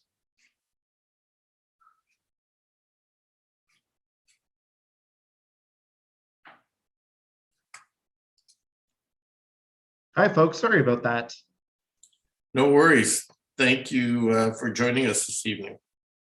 Well, thank you so much. Good evening, and thank you to you, Mayor Verbanovich, Kitchener City Council, and the clerks for the opportunity to speak with you today. My name is Nicholas Schiavo, and I'm the founder of No Conversion Canada, a national nonpartisan grassroots organization, registered nonprofit, dedicated to ending conversion therapy or conversion practices here in Canada. We work directly with survivors of conversion practices like Mark, the LGBTQ2 community, civil society, medical professionals, academics, and policymakers to raise awareness about conversion practices in Canada, develop comprehensive legislation to outlaw this abuse at all levels of government, and develop fulsome survivor supports to foster healing. No Conversion Canada has made formal submissions to several municipalities across Canada on this issue, including Calgary, Regina, and Kingston, Ontario, and we have testified before the House of Commons on federal legislative efforts, namely Bill C6. We continue to work with stakeholders at all levels of government, including the Government of British Columbia on the recently introduced Bill M204, and with the Minister of Women, Gender Equality and Youth on forthcoming federal legislation. With that being said, and on behalf of No Conversion Canada, I'm speaking to you to voice our full support for municipal action to ban conversion practices in Kitchener and urge you to vote in favor of the proposed motion to help end this abuse and protect LGBTQ2 residents. Conversion therapy or conversion practices is not therapy at all, but fraudulent, deceptive, and unscientific practices that attempt to change, deny, or suppress an individual's sexual orientation, gender identity, or expression. As Mark said and knows better than anyone, it's known to cause significant harm to vulnerable people with lifelong effects. A study published by the Trevor Project in 2019 that included over 25,000 young Americans found that those who had undergone conversion therapy practices were nearly 3 times as likely to attempt suicide, with 42% confirming they had already attempted suicide. Likewise, a Canadian study published in 2021 in the Journal of Sex Research confirmed that conversion therapy practices lead to the interconnected experiences of guilt, shame, social isolation, poor mental health, and suicidality, and that these practices are both a key consequence and driver of inequities facing LGBTQ2 people in Canada. Today, despite the overwhelming consensus of medical and health professionals, conversion therapy practices are still widely endorsed by some faith leaders, cultural and religious communities, and families. According to data from June of 2021, as many as 1 in 10 or 10% of gay, bi, trans, and queer men, as well as two-spirit and non-binary Canadians, have experienced conversion practices.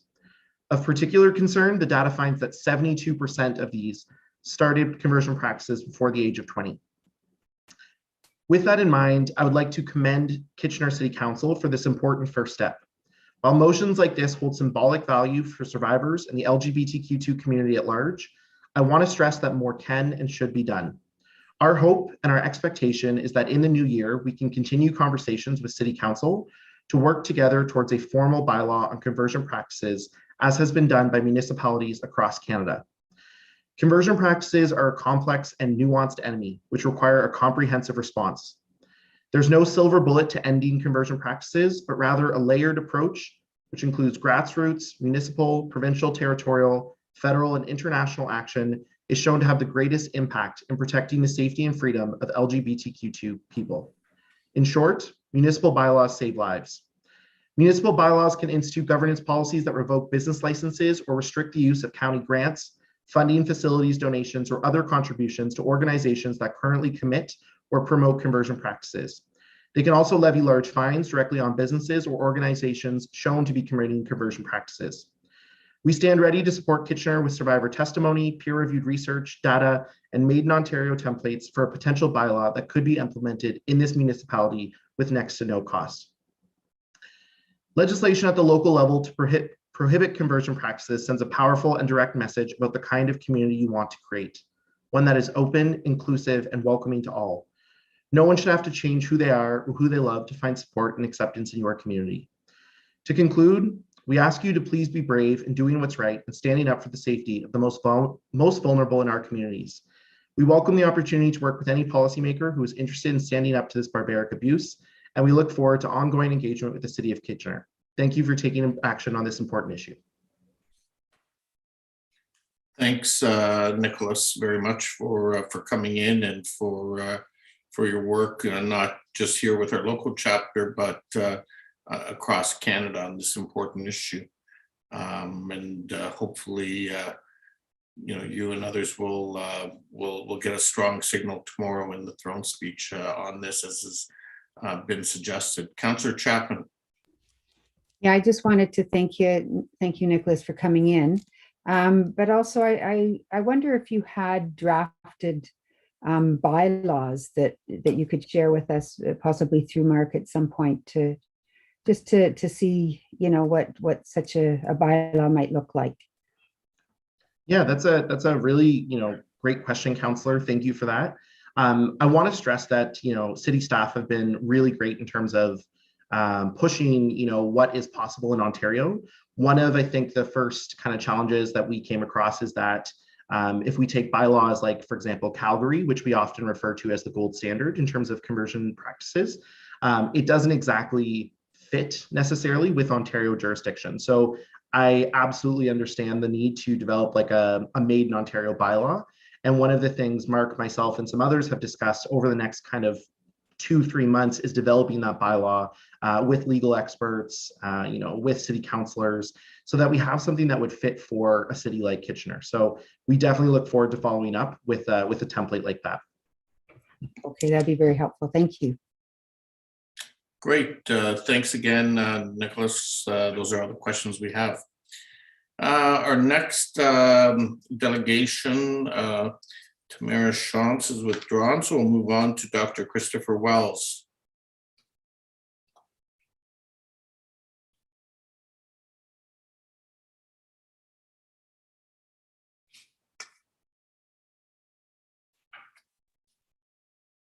Great. Hello, everyone. Hi there. Welcome, Dr. Wells.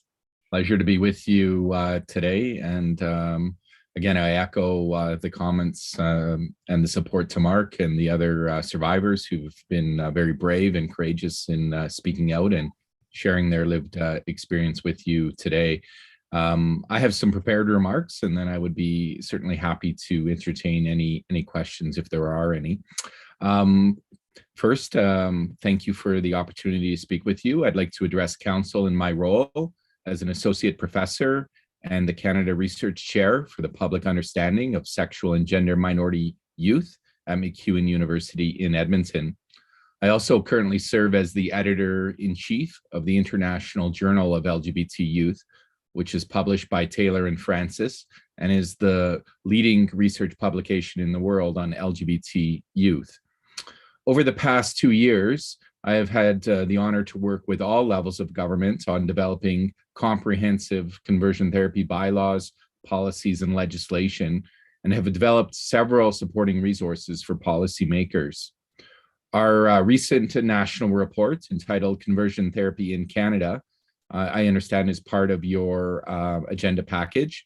That report has endorsements from 50 national organizations, including the Canadian Association of Social Workers, the Canadian Psychological Association, Canadian Union of Public Employees, Canadian Labour Congress, Canadian Teachers Federation, United Church of Canada, and eGale Canada, among others. So there is strong national support for this work. It's important to note that we talk about conversion therapy and we often put it in quotes because it's not therapy at all, but a recognized form of coercion and abuse, which our previous speakers have talked about. And in some cases, may even rise to the level of torture as defined by the International Rehabilitation Council for Torture Victims. In Canada, some recent research indicates that approximately 47,000 gay, bisexual, two-spirit, and trans men have been subjected to conversion therapy practices. A 2019 report revealed that 11% of transgender and non-binary Canadians have undergone various conversion therapy practices. So we know that these numbers are most likely very low. Estimates do not capture the full extent of how conversion therapy operates and who it impacts in Canada. What we do know is that research has shown that about 1/3 of conversion therapy survivors will attempt to take their own lives because of these practices. This is a very serious and pressing public health and policy issue for our communities. The scientific and academic research consensus on the fraudulent, deceptive, and dangerous nature of conversion therapy practices is clear and beyond dispute. In Canada, an open letter supporting the research consensus against conversion therapy practices has been signed by 120 academics and public policy experts, including 16 distinguished research chairs. You can find this letter in French and English on the No Conversion Canada website. It's also been submitted to the Government of Canada as part of parliamentary hearings and provides an undisputed evidence base as to why action against conversion therapy is so necessary. More than a dozen municipalities across Canada have now created bylaws and policies prohibiting conversion therapy for a variety of reasons, including these 5 most common examples, which speak to the municipal context. First, to promote the physical and psychological well-being, safety, security, dignity, and inclusion and equality of LGBTQ2 persons and all city residents. Second, to protect citizens, vulnerable citizens of all ages from dangerous, deceptive, and abusive practices that are clearly not in the public interest. Third, to restrict and prevent harmful, unscientific, and fraudulent practices from occurring within your local community. And fourth, to encourage citizens to report conversion therapy practices if they are occurring within the local community. And lastly, to clearly demonstrate and reinforce your city's values and beliefs in creating and supporting a diverse, welcoming, inclusive, safe, and supportive community for all of its citizens, which we've already heard one of your council colleagues speak towards. Municipal legislation not only has an administrative purpose, such as protecting us from known harms and abuses that target our most vulnerable, legislation also serves to represent and signal our community's values and beliefs. Clearly, conversion therapy is an unethical, illegal, and repugnant practice that has no place in our communities. You have a clear choice before you today. Stand up and protect the human rights of LGBTQ2 people in your community from these known harms and abuses, or allow conversion therapy practices to continue to openly operate in your community. This opportunity before you is about demonstrating leadership and the chance to set an example for other municipalities in Ontario to follow. The federal government has encouraged all provinces and territories and municipalities to take action against conversion therapy practices. The most comprehensive and effective approach is to have legislation at each level of government. We know that a municipal bylaw not only serves as a very effective deterrent, it also sends a strong statement about the kind of community you want to build. I urge you today to support this excellent resolution and further examine the ways in which your community can take dedicated action to protect your citizens. An administrative report is a good first and logical step to take. I would also encourage you to ensure that administration works to include voices from survivors and experts in their consultations as they develop this report. It's critically important to get this work right and to work with those who are the most impacted. Ultimately, the discussion before you today is about more than just banning conversion therapy. It's perhaps most importantly about leadership and the kind of community you are striving to create in Kitchener, a community that is safe, welcoming, and respectful and inclusive for everyone.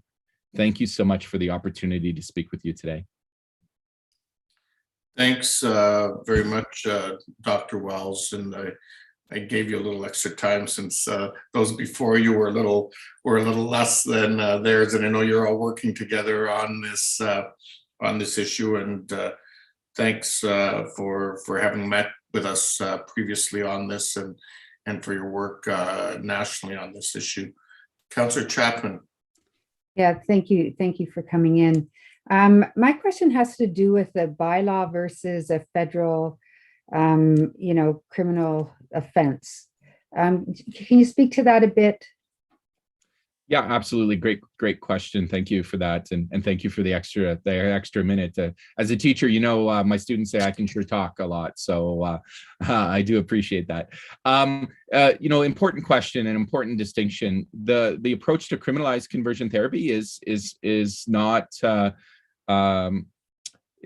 well received by everyone, and some disagree with that approach. The criminal code is sometimes a very blunt instrument, and particularly for communities that have already faced victimization by police and the courts in the past. may not feel comfortable moving forward and reporting to police. There is a barrier of trust there. And we also know that these cases can take a long time to prosecute. And in some cases, without the support of the Crown prosecutor, charges may not move forward. It is a strong, certainly, approach, and the one that the federal government is taking, which then also should be accompanied by approaches at, for example, the municipality level that might present a lower threshold to file a complaint, might result in a more immediate response that is more impactful and meaningful to the people of your community. It also serves to put those individuals who are still practicing and promoting or supporting conversion therapy practices in your community on notice to stop. And if they don't stop, there will be consequences. We've seen some municipal bylaws range in fines of $10,000, the maximum allowed under law, for each instance or practice of conversion therapy that happens. So that can actually be a very significant local deterrent. And in fact, those municipalities that have had bylaws, we've actually heard from organizations that have been practicing conversion therapy, they've simply packed up shop and they've moved to other communities that don't have bylaws because it's just too difficult. There's too much scrutiny, and there are these clear deterrents. So they are important, they are effective, and some would say they're symbolic, but I think they also serve as a very important deterrent. And of course, then about training, your bylaw officers to have the knowledge to effectively investigate a complaint that comes, because in the bylaw level, we know that these are complaint-based, right? That generally, until a complaint comes forward, there's not an investigation that occurs. Thank you very much. That's very helpful. Great, thanks, Councillor Chapman, and thanks again, Dr. Wells, for coming in. And we'll move on now to the next delegation. And our next delegation this evening is Mandy Cowan.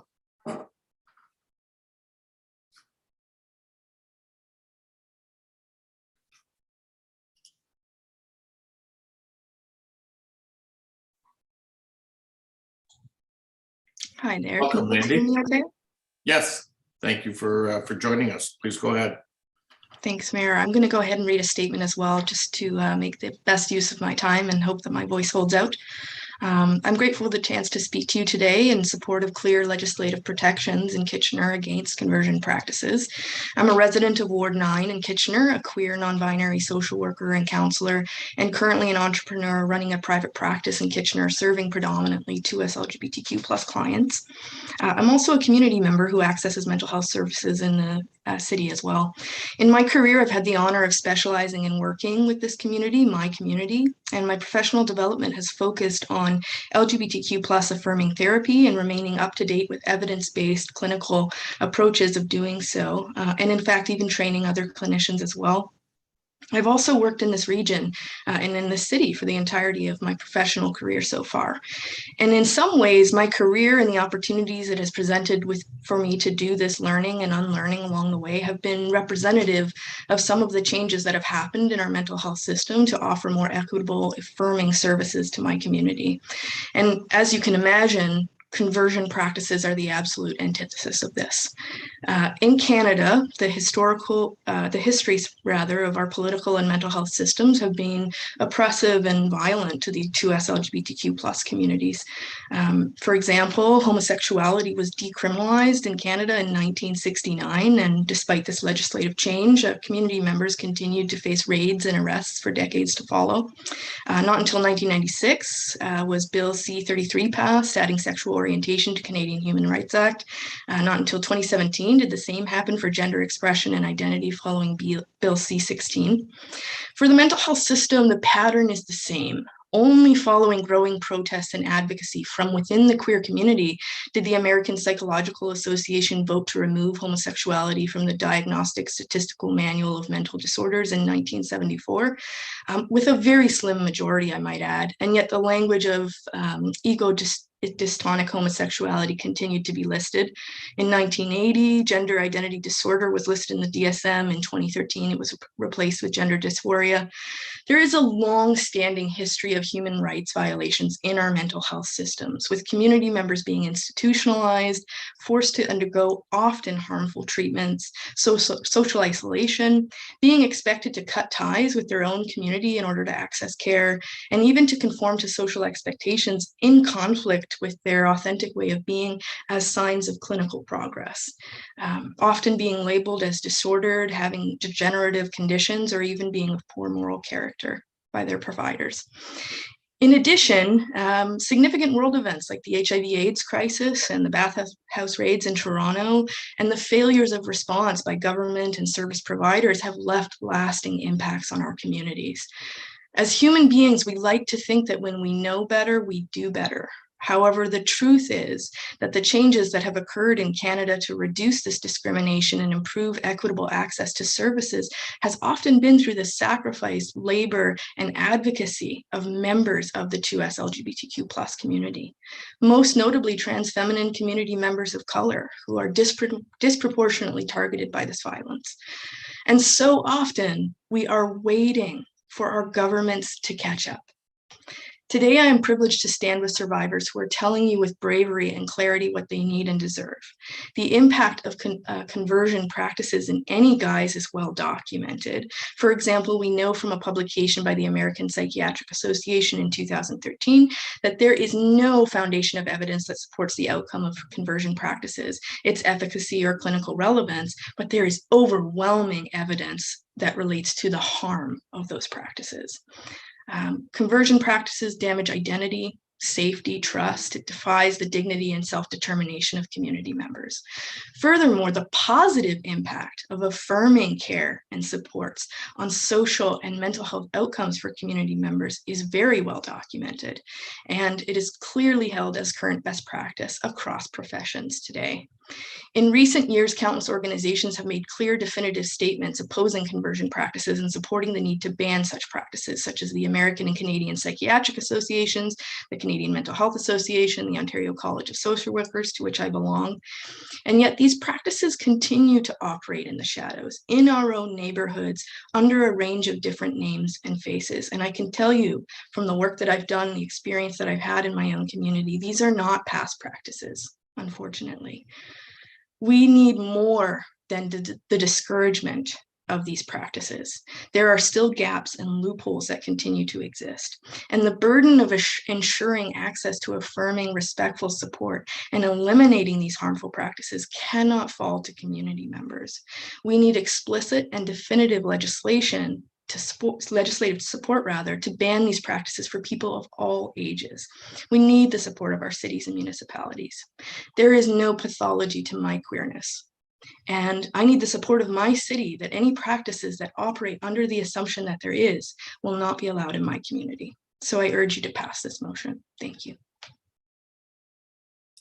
Thank you, Mandy, for coming in as well today, along with others, and sharing so powerfully your thoughts on this issue. Councillor Chapman. Yeah, Mandy, I just want to thank you as well for coming in and for that historical sort of overview of things that have been introduced, and and here we are still today with discussing this important topic. So thank you.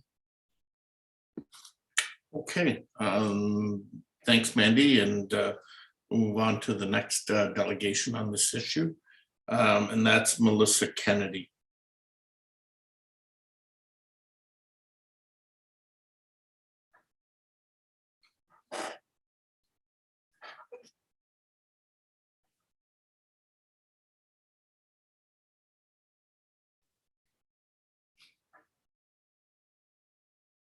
Welcome, Ms. Kennedy.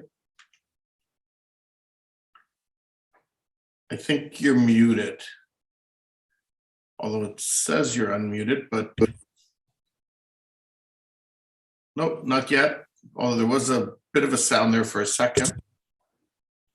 And now? Yeah, now you're good. Okay. it's kind of tough coming in so late in the queue because all these great points have been covered, but I will do my best. First of all, thank you, Mr. Mayor and esteemed councilors. My name is Melissa Page Kennedy. I identify as a transgender woman and my pronouns are she, her.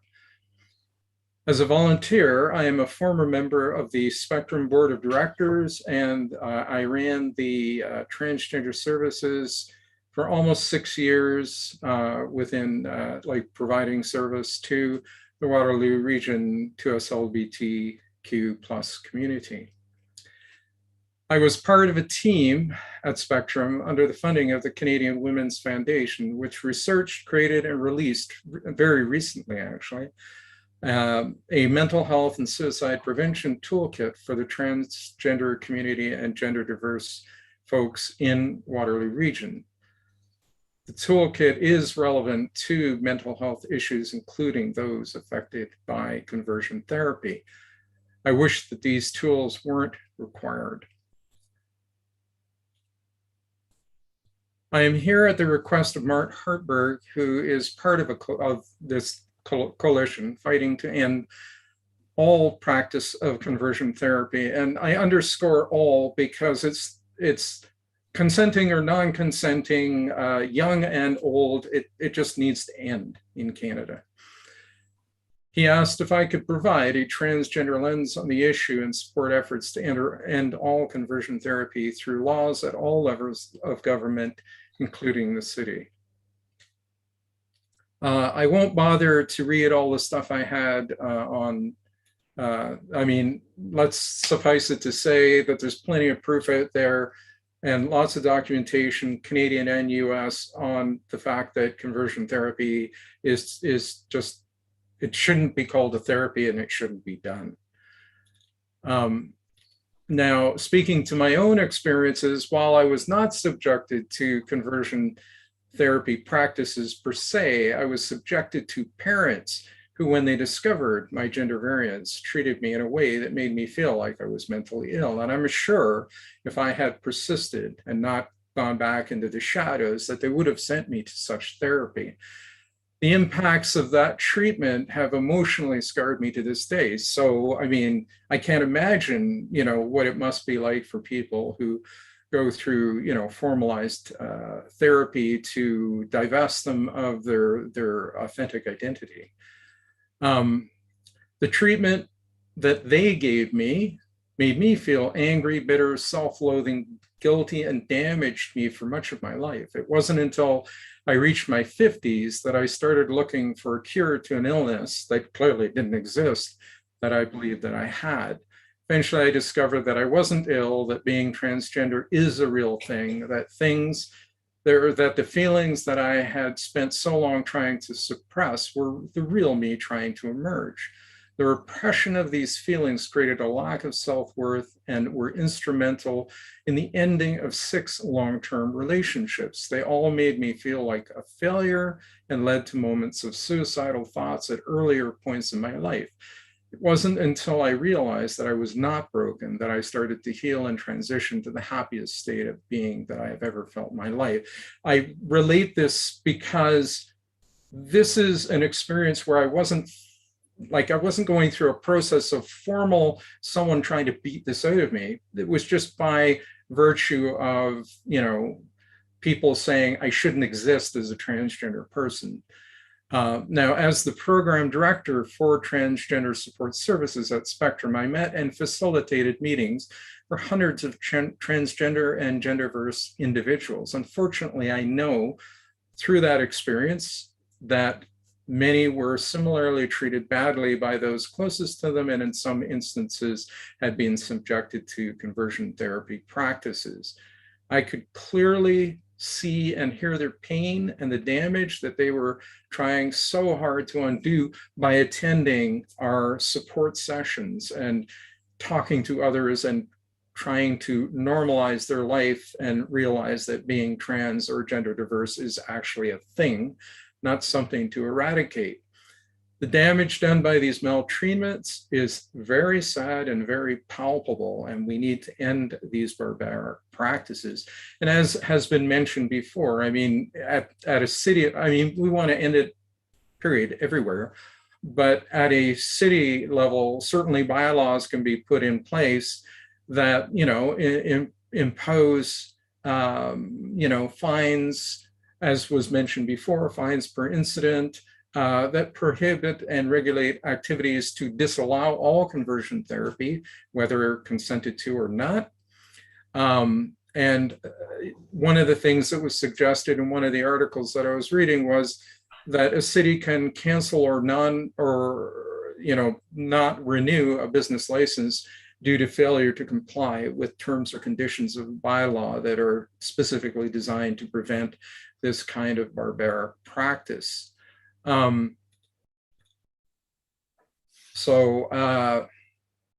Ultimately, all levels of government have an important role to play when it comes to entering conversion therapy in Canada. And municipal governments can amend existing or create new bylaws that reflect the values, beliefs, safety, and well-being of their community. With that, I urge again and support this resolution for the banning of conversion therapy in our community. Thank you very much, and I'm open to questions.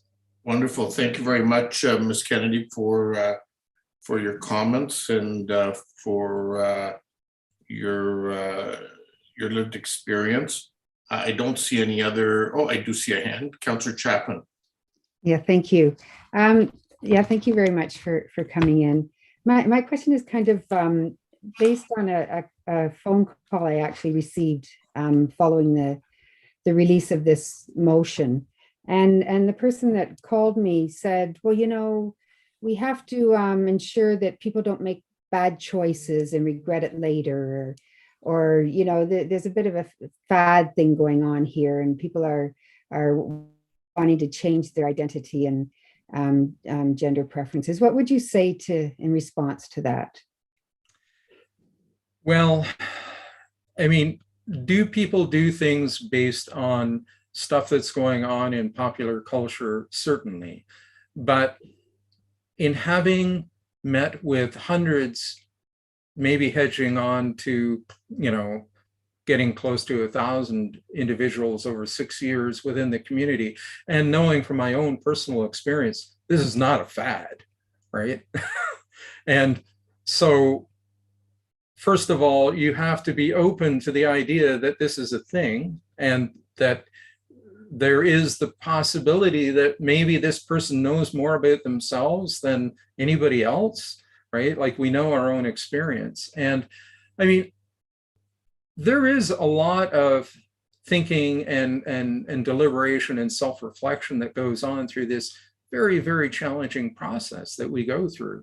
And we make some very, very serious choices that have serious implications in terms of our relationship with our partners and our family, and various medical transition things that we do, like HRT and surgeries and so on and so forth.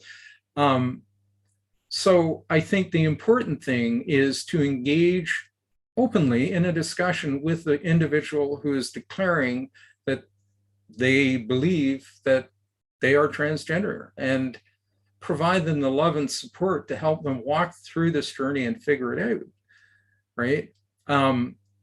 And just listen, be open, you know, and do your research and find out, you know, from, you know, in fact, we invited parents and other family members into meetings to listen to the stories of people and what they've been going through. And it's pretty sad. It's pretty challenging. And do mistakes happen? Of course. But the majority, I would say 99% of the people who go through there, they're just trying to figure themselves out, and they're sure of this transgender identity or this gender diverse identity, right? And that's the thing, like for people to sort of stand on the outside and say, well, I think I know better, you know, who you are than you do, right? That's what my parents did to me, right? It was a terrible, terrible thing, right? So yeah, I think you just need to open yourself up and listen, right? Listen to what they have to say and talk to them and support them and help them through this journey. And they'll figure it out. Thank you. Thank you for that response. Thank you. Thanks very much, Melissa. And those are all the questions we have. We really appreciate you coming in this evening.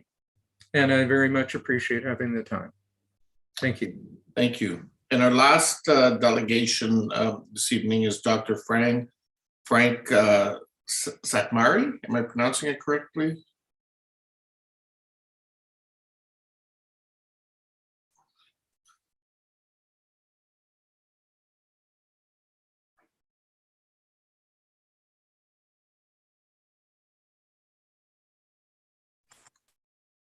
That's correct, Mr. Mayor. Thank you. Welcome, sir. Mr. Mayor, thank you kindly for having me here tonight. Good evening, everyone. My name is Reverend Dr. Frank Satmari, and I am the minister at Calvin Presbyterian Church in Kitchener, 248 Westmount Road East. I am also a registered psychotherapist with the College of Registered Psychotherapists in Ontario. At this point, it is my obligation to share that my doctoral degree is from Knox College, University of Toronto, earned on theological field. I am not representing anybody here tonight, but myself. And I am sharing my thoughts as a person of Christian faith and as a therapist, based on my work experiences and the research I studied. Reparative or conversion therapy is a dangerous practice that targets LGBTQ+ youth and adults and seeks to change their sexual or gender orientations and identities. Also, it is a dangerous practice that falsely claims to change a person's sexual orientation or gender identity or expression. Such practices have been rejected by every mainstream medical and mental health organizations for decades. However, some practitioners still continue to conduct conversion therapy, not realizing that youth are especially vulnerable. And conversion therapy can lead to depression, anxiety, drug use, homelessness, and suicide. In April 2018, national organizations representing millions of licensed medical and mental health care professionals, educators, and child welfare advocates declared their support for legislative protection against conversion therapy. Ontario, with Bill C-6, became first province to ban conversion therapy. It is distressing that in 2021, conversion therapy continues to exist in Canada. Some groups promote the concept that an individual can change their sexual orientation or gender identity through so-called conversion therapy. The research on such efforts has disproven their efficacy and also has indicated that psychologically they are very harmful. Beyond studies, there is significant evidence of harm to LGBTQ+ people resulting from attempts to change their sexual orientation and gender identity. Based on this evidence, the major medical and mental health organizations in the United States and in Canada has issued statements condemning the use of so-called conversion therapy. Based on the research on the impact of reparative therapy and the harms and damage caused by a prejudice comments I oppose to any kind of conversion therapy. And in Canada, we should prohibit these practices. Thank you kindly for your attention. Thank you very much, Dr. Seth-Mary, for coming in this evening and sharing some of your professional experience with us. Councillor Chapman. Yeah, thank you. Thank you so much for coming in. I guess my question has to do with faith-based conversion attempts. Have you come across that much in your research and in your profession? I like to highlight what our Lord Jesus Christ said in his very last mandate. He said, I'm going to give you a new mandate to love one another as I loved you. And what St. Augustine said, we have to love each other first. Then we can do whatever we want to do. Love is the most important these days. And I think everybody needs more love in our society, more acceptance. Thank you. Okay, thank you. Thank you. Thanks very much, Dr. Frank, and really appreciate again you coming in this evening. Colleagues, these are all of the delegations on this issue. So, Councillor Chapman, and I'll turn it over to you to bring forward your motion. Okay, so I guess what I'll do is I won't read the whole thing. I hope you've all read it, and I'll just go to the therefore clauses at the bottom of the motion. Therefore, be it resolved that Kitchener City Council formally denounce conversion practices as dangerous and harmful, perpetuating myths and stereotypes about sexual orientation and gender identity and expression. Therefore, be it further resolved that the City of Kitchener request our Office of Equity, Anti-Racism and Indigenous Initiatives explore ways to support conversion therapy and survivors and those at risk. And therefore, be it further resolved that the City of Kitchener directs city staff to continue to monitor legislative developments at the federal and/or provincial orders of government pertaining to conversion therapy in conjunction with any actions taken by them and our regional and municipal partners locally. Bring a report to council outlining any further legislative and/or policy actions which may be contemplated by the municipality to further prohibit conversion practices.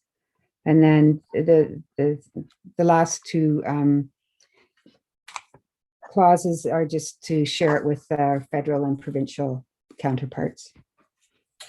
Thank you, Councillor Chapman. Is there a seconder for the motion?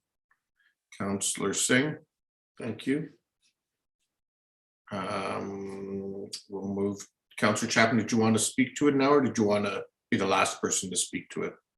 I'm happy to go last. Okay, thank you. Councillor Davey. Yes, thank you. I was actually prepared to, ask some questions with respect to jurisdiction. I truly believe this is really the federal level, primarily the federal level's jurisdiction, because I think it's a human rights issue and it can be better served by a criminal issue before we get involved. But I'm going to park that argument for another day with respect to a number of things we deal with, because I don't want to diminish some of the powerful stories and the courage that we've just witnessed. So instead, I'm just going to go on the record and state my personal opinion on this, and that is really any practice, and I'm not going to call it a therapy, like Ms. Kennedy said, it's not a therapy, it's a practice. Any practice that seeks to deny a person's identity or dictates whom they are allowed to love is morally and ethically reprehensible. That's all I want to say, and I'll support the motion. Thanks, Councillor Davey. Councillor Singh. Yeah, thank you, Mr. Mayor. It's very difficult to say too much after hearing the powerful comments through our delegation. So I'll be very brief that, we need to stay vigilant and of intolerance and harmful practices and fight against with our full ability. And I'm absolutely happy to do my small part in supporting this motion, and of course directing our staff at the for equity, anti-racism, and Indigenous initiatives to provide that necessary support for conversion therapy survivors. So happy to be in support. Thanks, Councillor Singh. Any additional comments?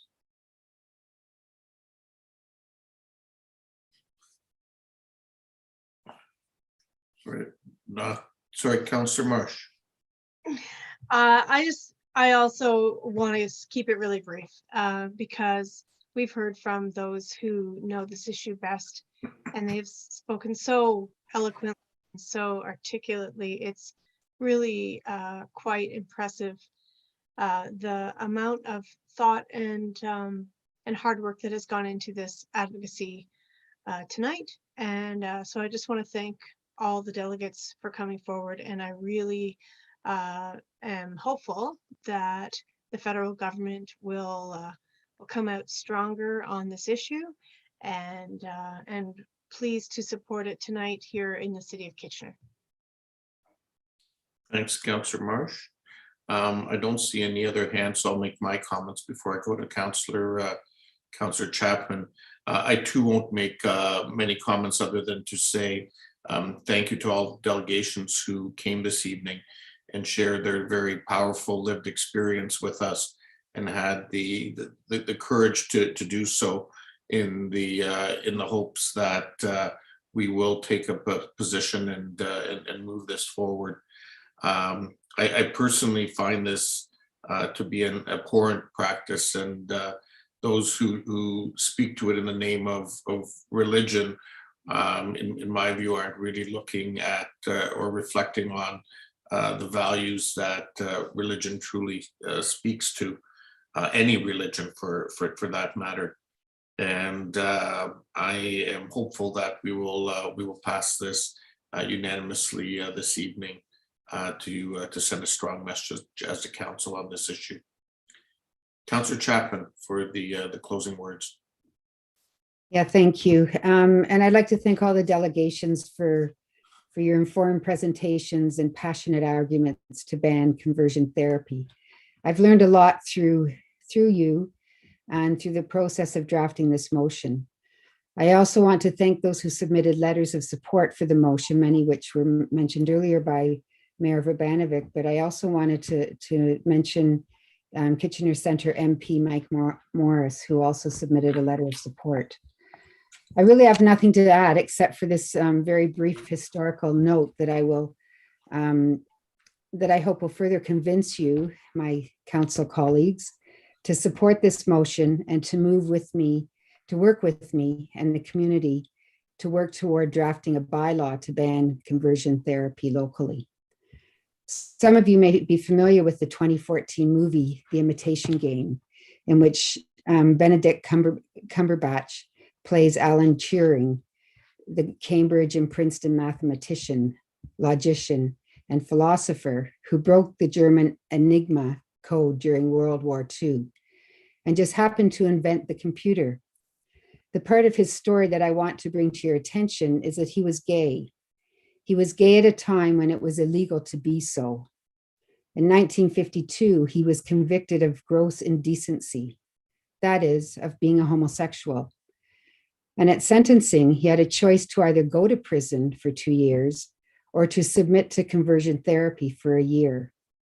He opted for the latter, conversion therapy, chemical castration. 1 year after finishing the treatment, he was found dead in his bed at the age of 41. His death was ruled as suicide. What a devastating and criminal loss. So it may be that hormonal conversion therapy is no longer being practiced here in Canada, but the psychiatric and spiritual methods being used today spring from the same well of queer phobia, homophobia, transphobia, and the hatred of all those who are gender nonconforming. Turing's case is just one example, but an important one, given that it has brought this inhuman, unscientific, and dangerous practice to our attention, a practice that continues today. So on that note, I'd like to call for a recorded vote, please. Thank you, Councillor Chapman. Recorded vote has been called. It has been moved and seconded. So I will start with Councillor Davey. I'm in favor. Councillor Schneider. I'm in favor. Councillor Michaud.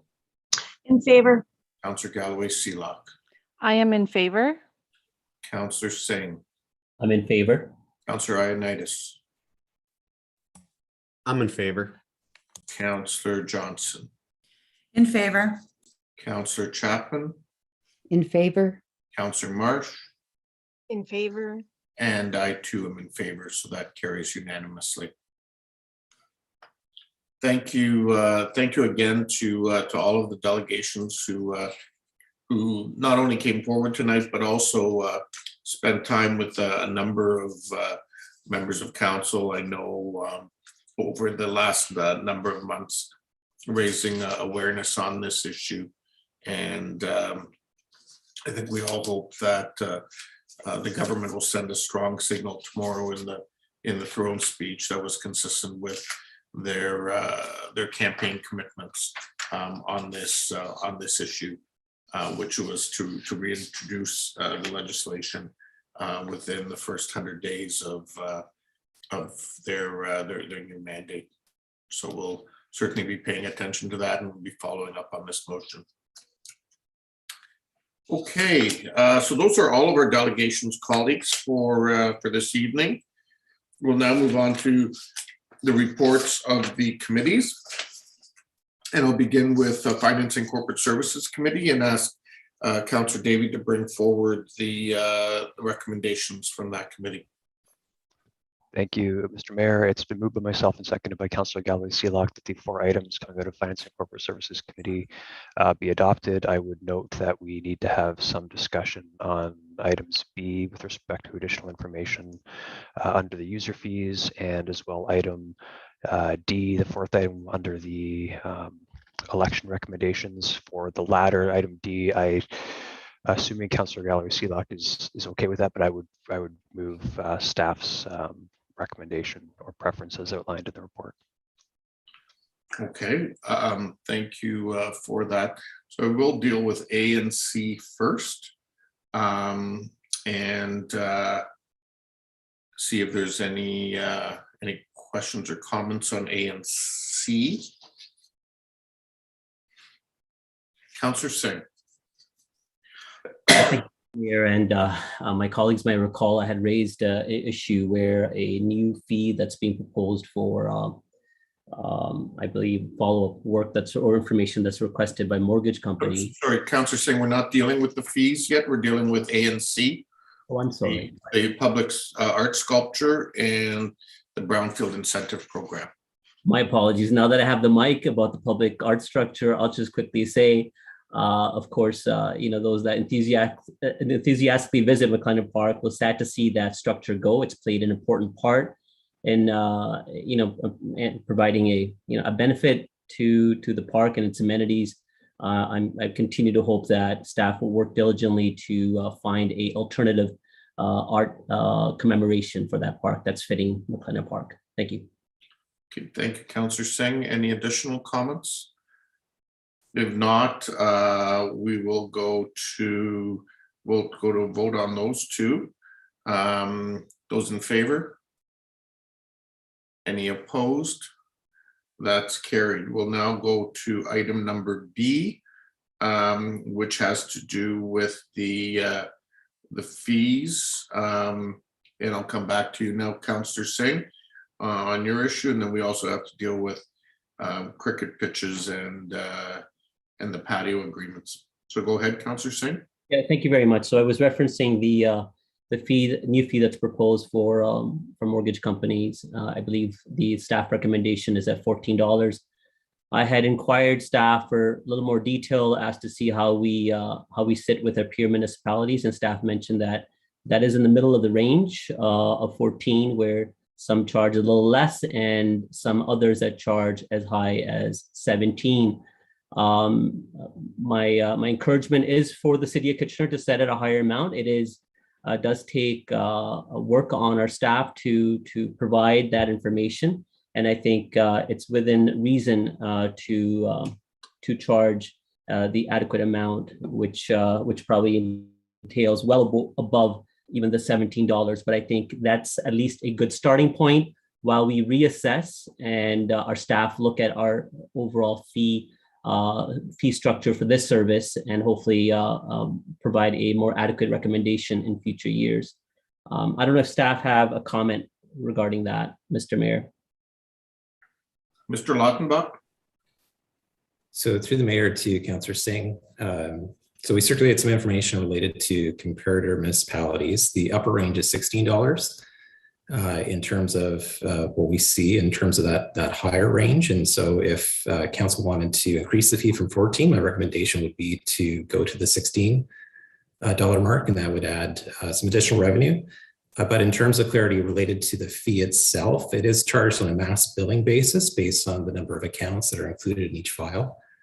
So it is a bit different than some of the other user fees that we charge that's specifically related to the amount of time for an individual inquiry. And that's why I would support increasing the fee, but making sure that we're still within the comparators of other municipalities. Okay, Mr. Lautenbach. Again, I thought it was 16.90 cents something, so that's how my memory saw it, and I was just rounding off that number. But I'm okay with the recommendation that we still be within a comparator of at least 16. So the extra $2 would amount to the way staff had outlined the fees. To my understanding, about 50,000. Is that correct?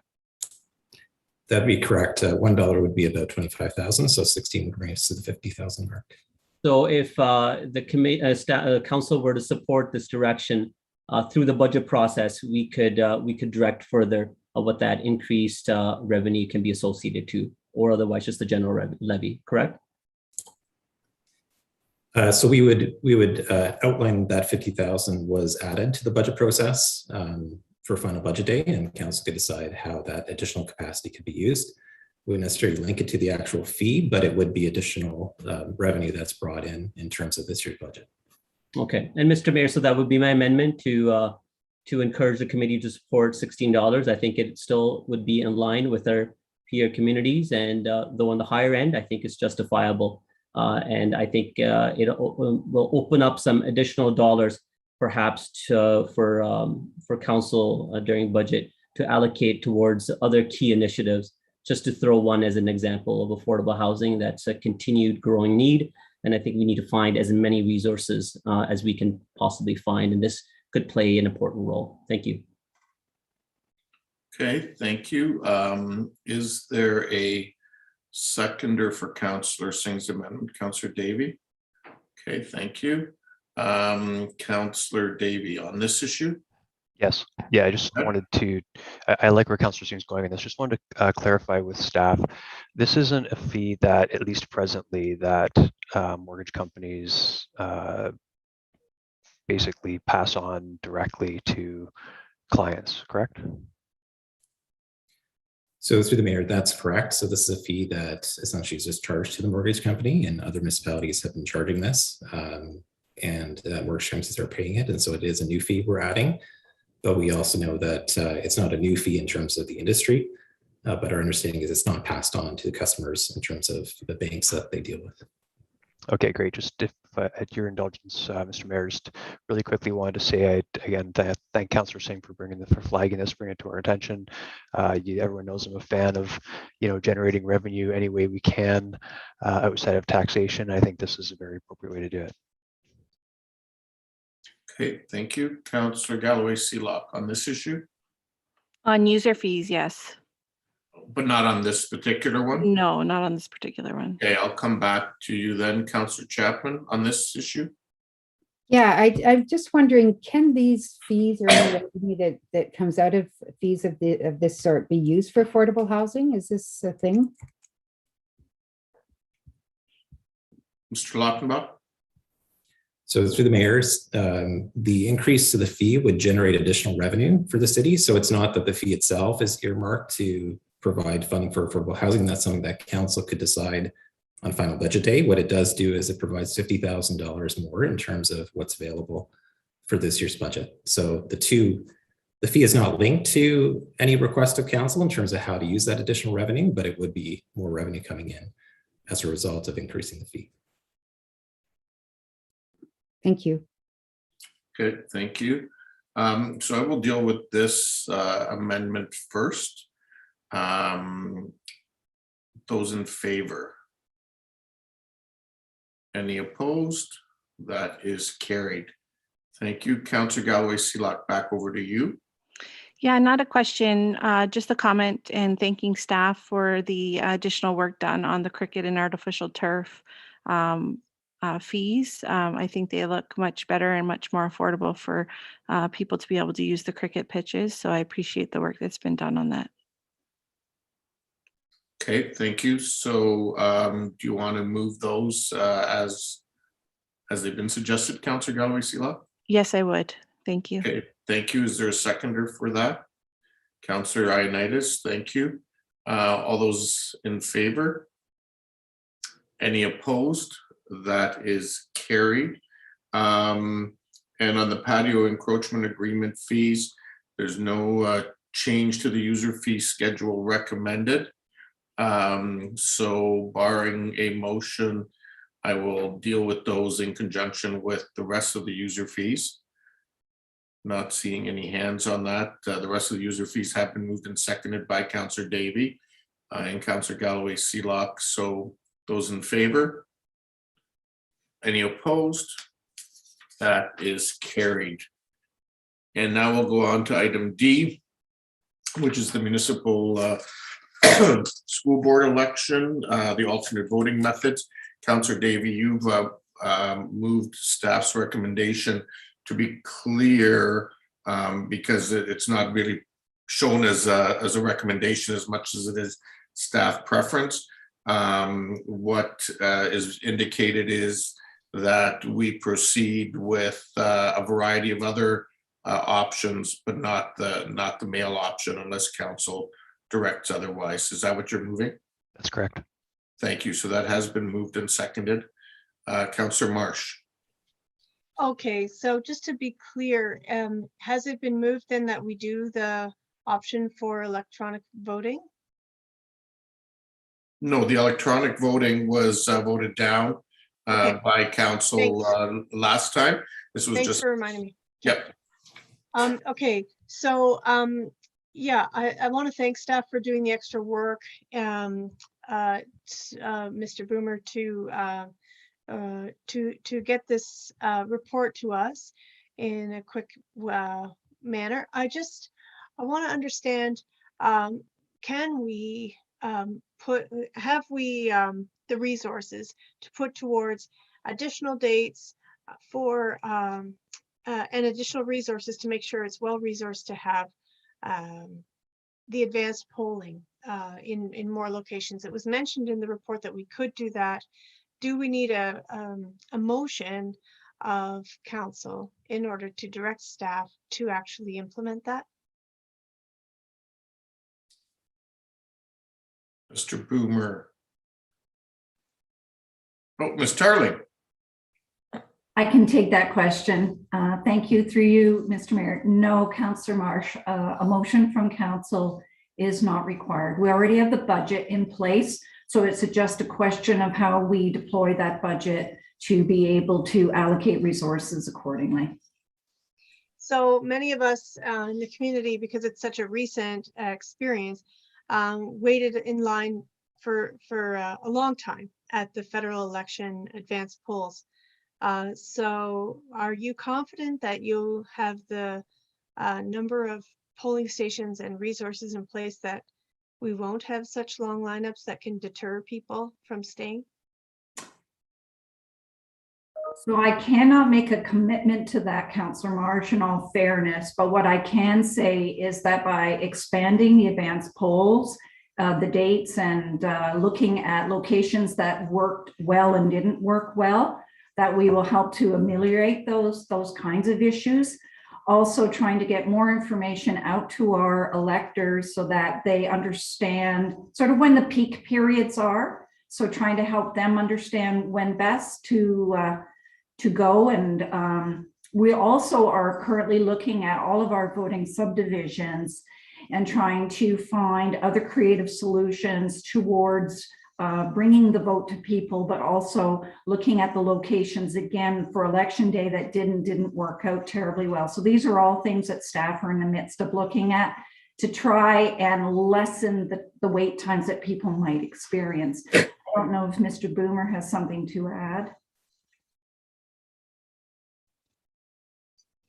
Looks like not. Okay, so I just want to make sure that I'm understanding correctly. You have the budget in mind, you have it in place, it's already set. But if you are finding that the budget is too constrained to actually implement the plan that you think would work best, then can we ask staff to commit to coming back to us and letting us know, this would work best, but we don't have the budget and this is what we would need to supplement. Can we ask commitment of staff to make sure that we're not just agreeing to something that we don't really know if it's going to work out the way that you want it to? Yeah, I understand what you're asking, Councillor Marsh. I would actually turn to either Mr. Chapman or Mr. Lautenbach to assist with that, seeing how this is really a budget issue. I don't know which of those two would want to jump in, but I think, generally my experience in the past has been that within reason, staff have the latitude to expend the dollars necessary to run an effective election. Mr. Lautenbach?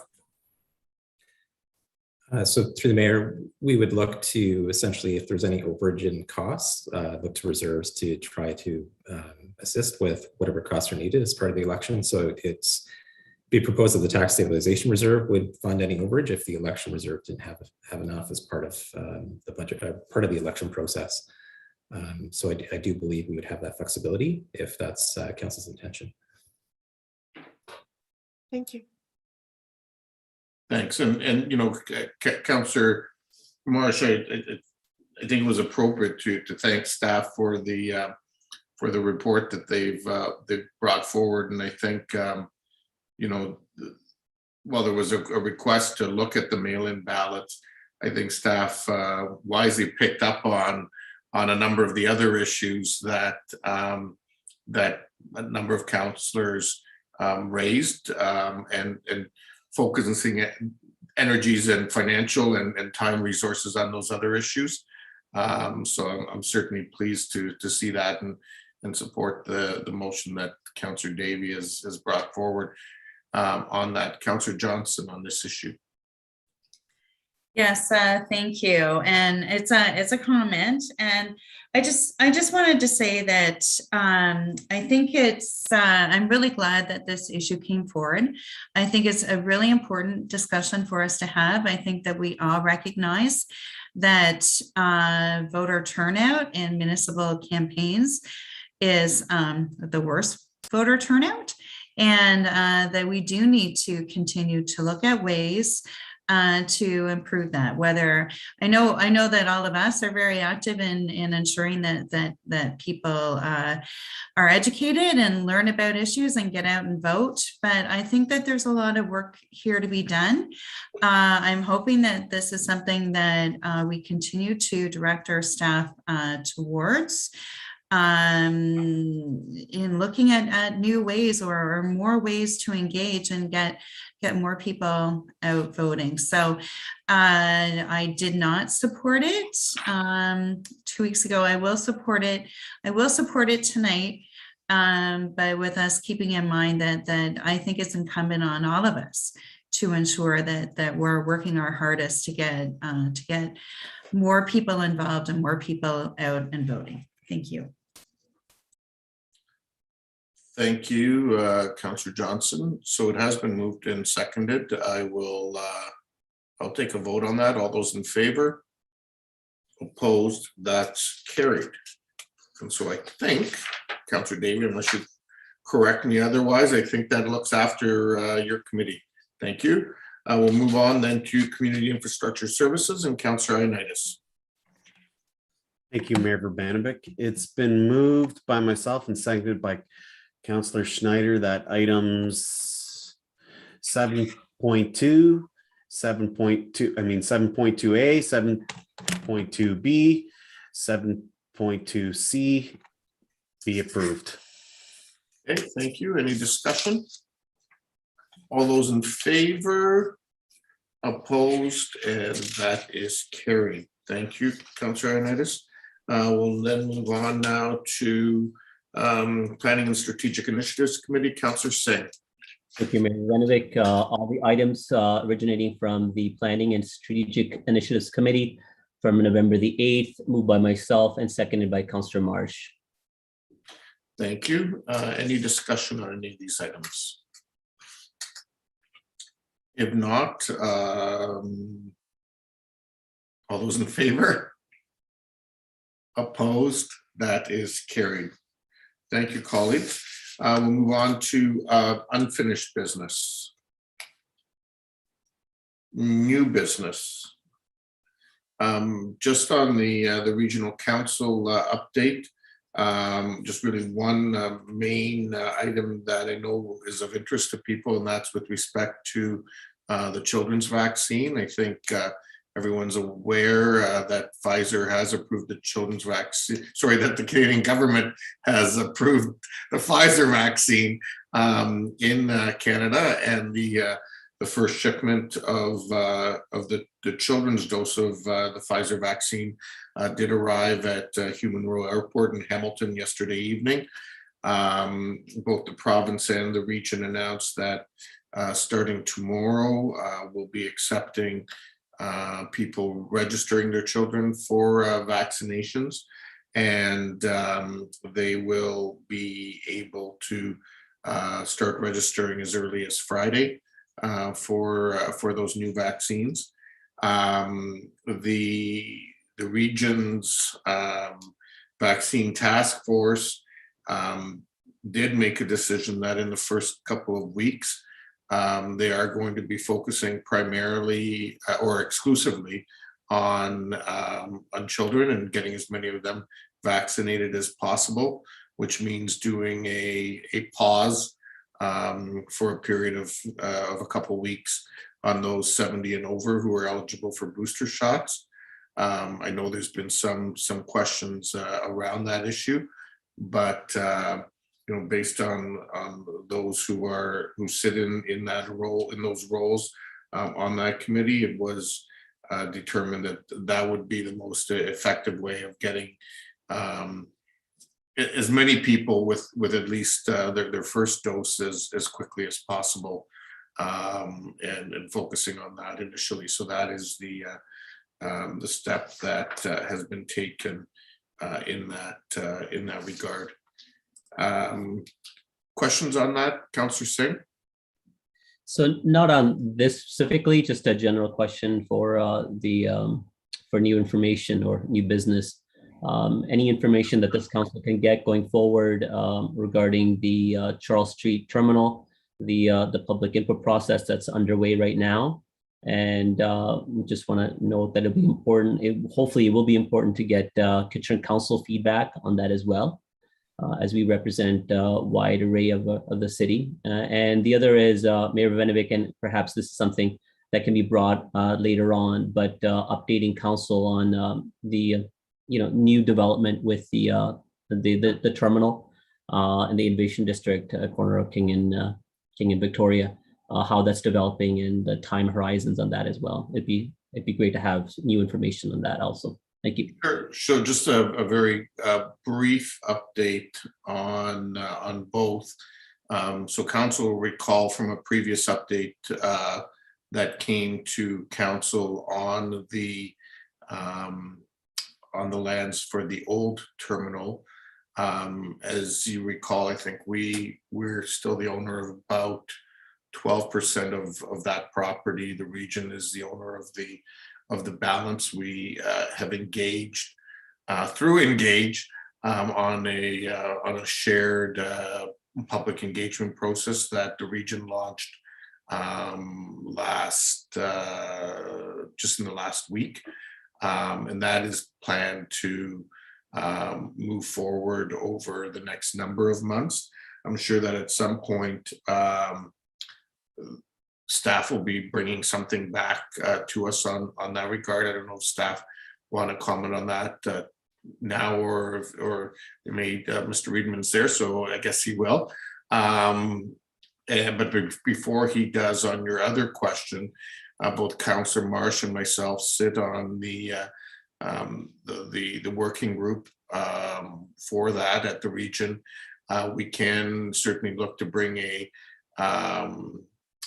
more detailed update forward, but the long and the short of it is the initial work that's being focused on in the short term, at least, is on the work that's provincially funded and that will meet the requirements of Metrolinx, while the region continues to pursue funding opportunities for the broader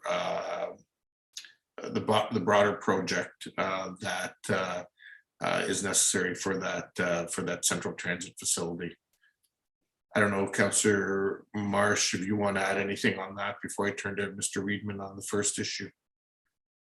No, it's okay. I know that it's my understanding that the holdup right now is mainly about coordinating the funding sources so that it is all a viable project going forward, but that Metrolinx is going to move ahead first, and that the cycling trail that eventually will go across King Street is not going to go across King Street until the actual building of the transit hub is built, but we will have the trail end at King and then go down on a ramp, which is exciting. And so maybe Mr. Reedman has more details.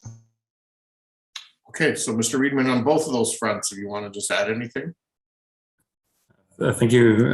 Through you, Mayor Vrbanovic. And so there will be future engagement with council on the bus terminal lands.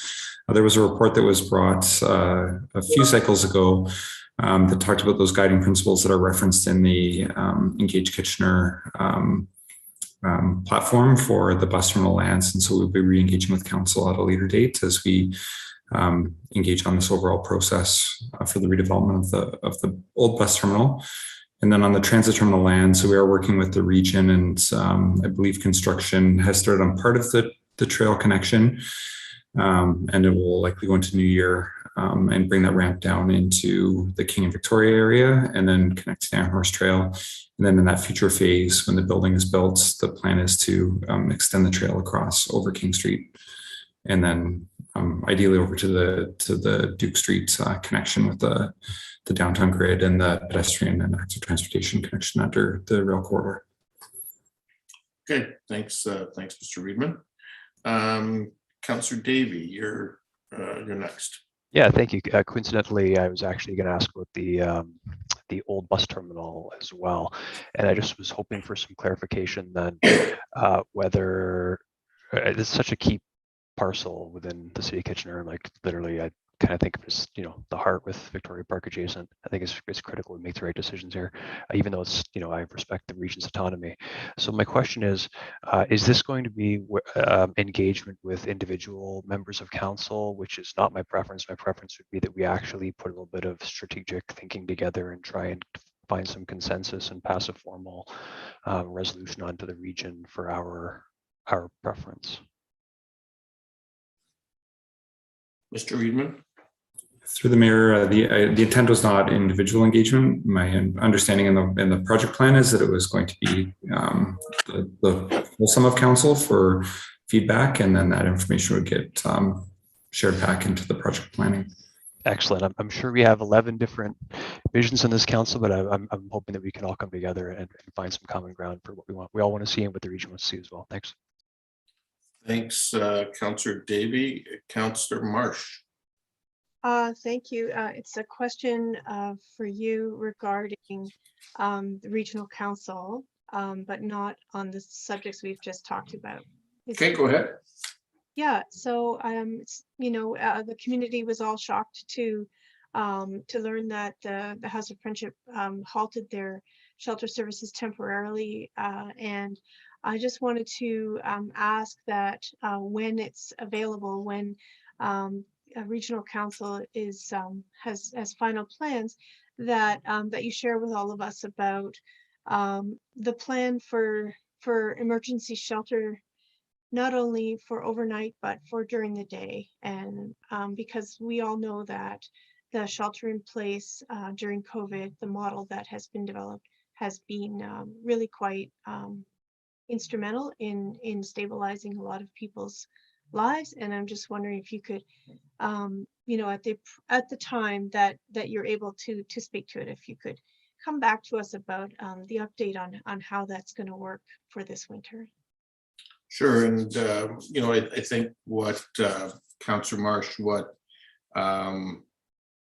can be shared is what's been shared publicly thus far, and certainly, I guess what I would say is that the House of Friendship has. I mean, that was a difficult decision that I and others learned of in terms of the temporary decision that they needed to make in terms of place as they struggled to find a new, more permanent location. There were a number of things that were already in place. So as you know, the contract, the working center has up with the building at University and Phillip has been continued, and there's 80 residents that continue to live there. It was the House of Friendship situation where those residents had initially during the pandemic moved to the Radisson and then up to the Inn of Waterloo. And then after the fire up there went to Guelph, and Guelph needed that space back for their overflow this winter. There is a overflow component that is going into the YWCA on Frederick Street, and there's a number of spots there. The House of Friendship has shared that they are that there will be some temporary, more supportive housing, not shelter housing. I think 25 spots that will be made available in the Charles Street building for this winter as a way of dealing with some of the residents that would most benefit from that space.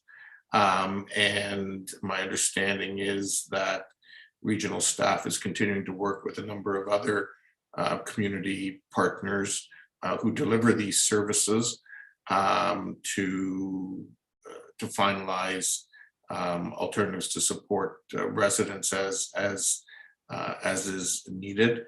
I do know that some of the input that certainly has been provided from a City of Kitchener perspective has been around the importance of those daytime services, because we do know that from past experience, when we're simply providing the 8 p.m. to 8 a.m.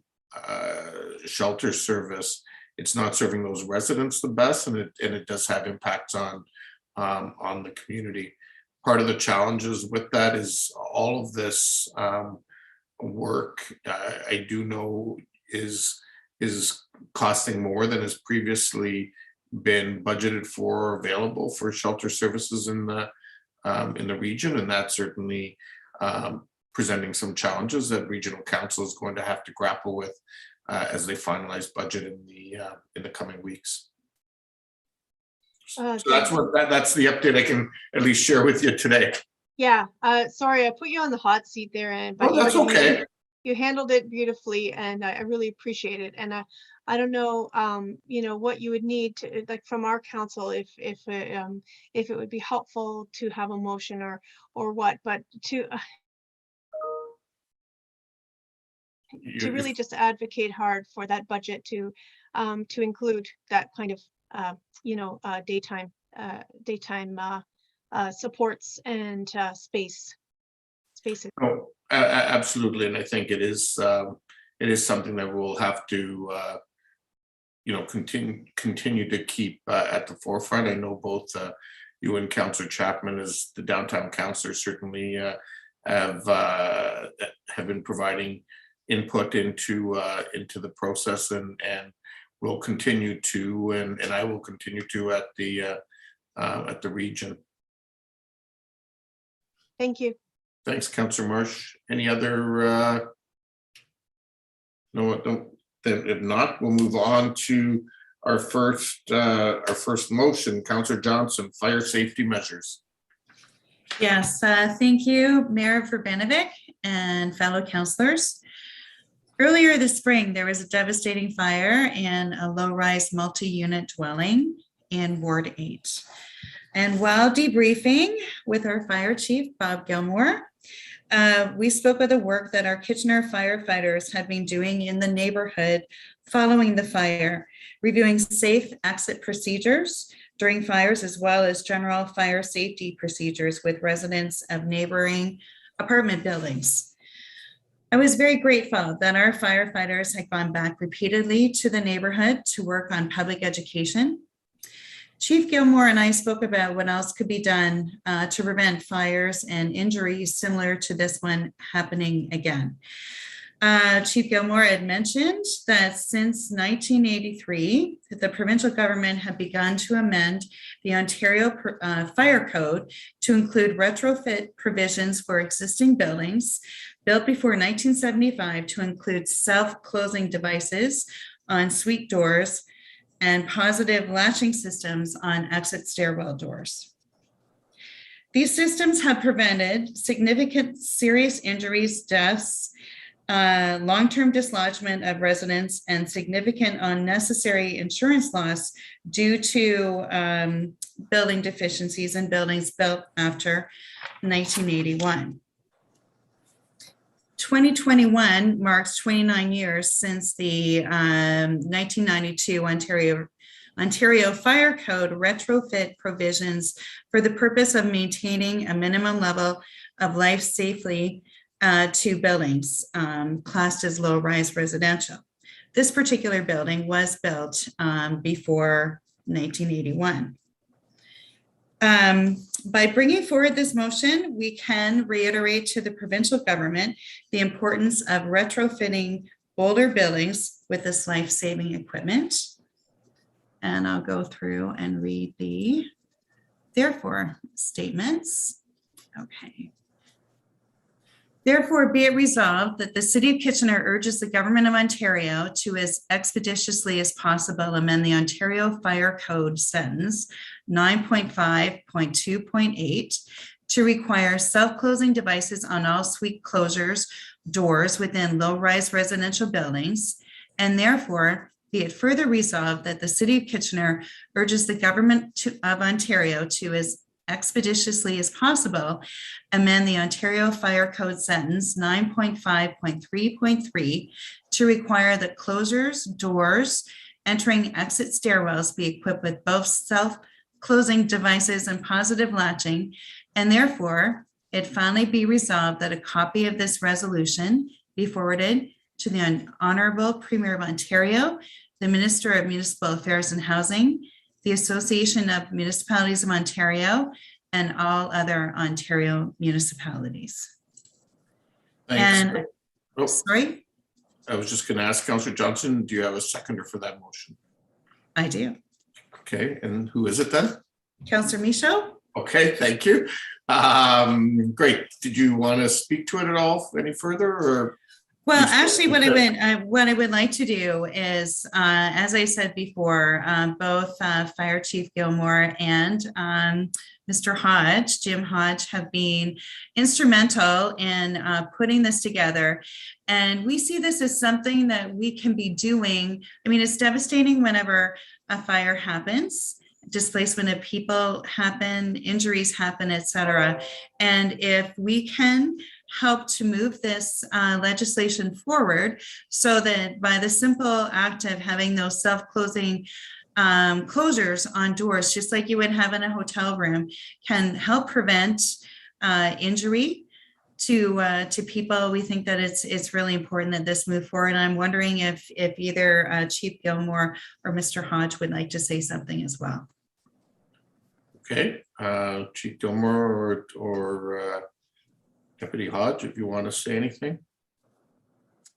Sure. So through the mayor, great work, Councillor Johnson. It was a collaboration for sure.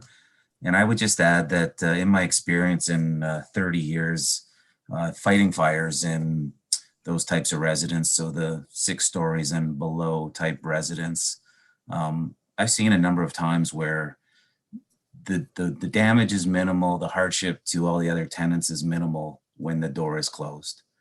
When the door is left open and the hallways fill with smoke, it becomes catastrophic almost. And in this case, that the councillor was describing, everyone was displaced, and I believe permanently because of the amount of renovation and restoration that was needed. So it makes a big difference if you can shut the door.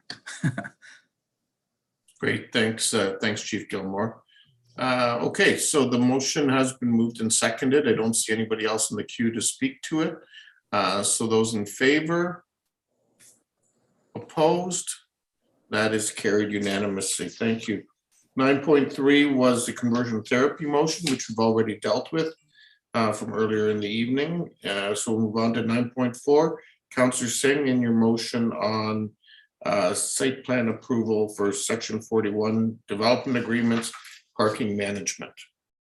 Thank you, Mr. Mayor, and I'm glad to have brought my motion for this council's meeting, especially it's been an important night where this council has supported fight against injustice and supported advocacy for important fire safety and personal safety. This motion, although it doesn't have a lot of eloquent whereas and therefore be it resolved clauses, it's quite bare, but it speaks importantly to a growing issue within our city where we are facing tremendous amount of development, which is of course beneficial for a city and our growth, but at the same time, it does have some pains that come with it, some of which were felt or experienced personally by residents in my ward and me having to deal with the issue for a development that's going on Strasbourg, where there's a additional development going on an existing site where there's a building,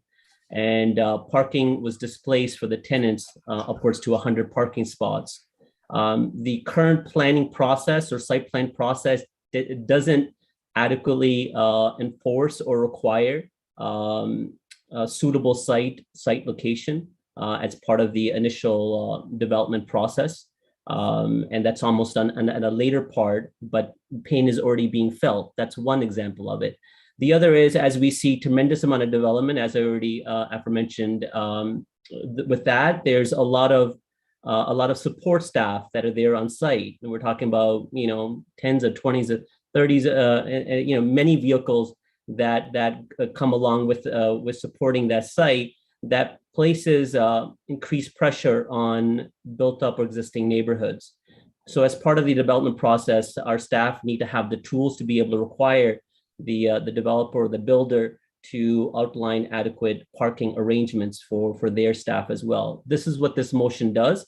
It helps to correct or improve upon our planning practice towards development. And of course, parking displacement of our existing residents where development is happening as well. So safeguards that. I don't know if the director of planning or the manager for development wants to speak on this. Well, before I do that, Councillor Singh, you're moving it. Do you have a seconder for the motion? I think Councillor Ioannidis has his hands up. Oh, Okay, I will take it then, and I don't know, Ms. Bustamante or Mr. Reedman, you're looking to comment on it at all? Oh, no, Mr. Stevenson. Good evening. Yes, we've helped come up with some language as part of the resolution, which we feel will adequately address the concern. The resolution is twofold. One is to allow staff and to further require additional consideration for temporary parking accommodation.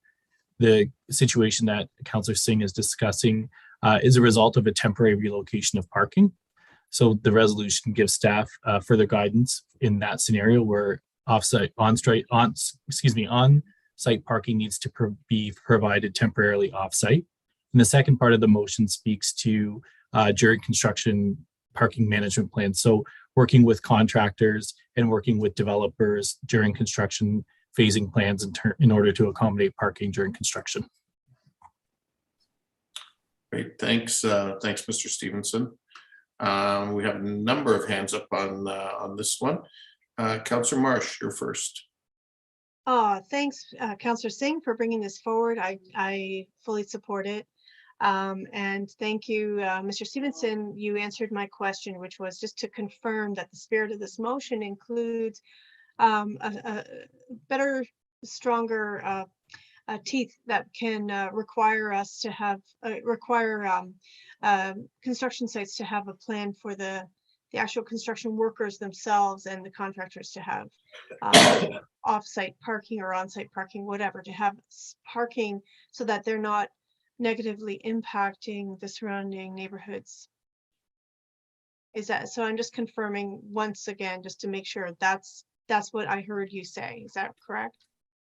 Through you, Mr. Mayor, that is correct. It's helping to formalize the process for making those accommodations. This is so needed, and so thank you. It's great. Great, thanks, Councillor Marsh. Councillor Ioannidis. Thank you, Mayor Verbanovic. Yeah, I think this is a really great addition to our planning process, and I commend Councillor Singh for bringing this forward. I've driven by that disaster that I know he's trying to say not to refer to, and I just couldn't believe what I was seeing. And I'm glad he's, it's the area he represents, and he's looking after it and doing a great job with that. And not only for his ward, but this is a great policy for throughout the city. Thanks, Councillor Ioannidis. Councillor Michaud. Thank you. I'm just probably going to echo what Councillor Ioannidis and Marsh had said, and thank Councillor Singh for taking this forward. I actually spoke to a couple of people that are living in that area and were affected by it, Councillor Singh, and it's very impactful. So this is a great motion to bring forward, and this stuff has happened in Ward 4. I mean, we've had developments there where I'm getting calls all the time that the parking is a problem. So I want to thank you again for putting this forward.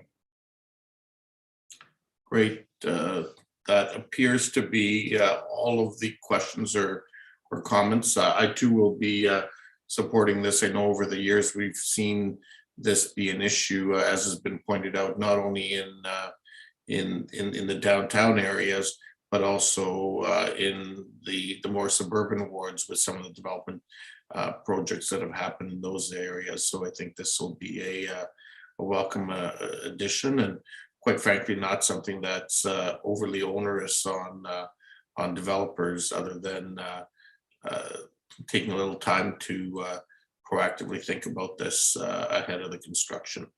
So with that, it has been moved and seconded. All those in favor? Any opposed? That too is carried unanimously. Okay, that gets us through the motions. We'll move on to questions and answers. There being none, we'll then move on to first and second reading of the bylaws. Do I have someone to move the bylaws? Councillor Galloway-Seelock, Councillor Johnson, thank you. Madam Clerk, are there additional late starter bylaws this evening? Yes, Mr. Mayor, there are two late starters with respect to items 7.3A and 7.3B concerning the zoning bylaws for 210 Heritage Drive and 117 and 133 Vanier Drive. Okay, so it has been moved by Councillor Galloway Seelock and seconded by Councillor Johnson, that leave be given the mover and seconder to introduce the bylaws listed on the agenda and the same be taken as read a first and second time and stand referred to committee of the whole. All those in favor? Any opposed? That is carried. I'll now give the floor to Councillor Singh, who is chairing committee of the whole today. Councillor Singh.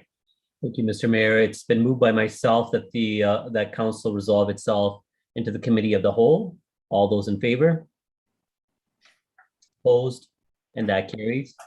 I'll take a mover for the tenders. Galloway Seelock, any questions? Councillor Ioannidis? I don't have a question on the tenders. I just have a comment on the one item. I think it's 12.1A, which is dealing with the solar wall at Forest Heights Pool. Actually, my question is, when are we looking at installing this? Go ahead, Denise.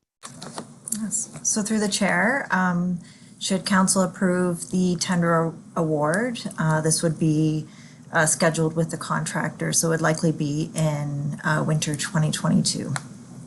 Okay, thank you.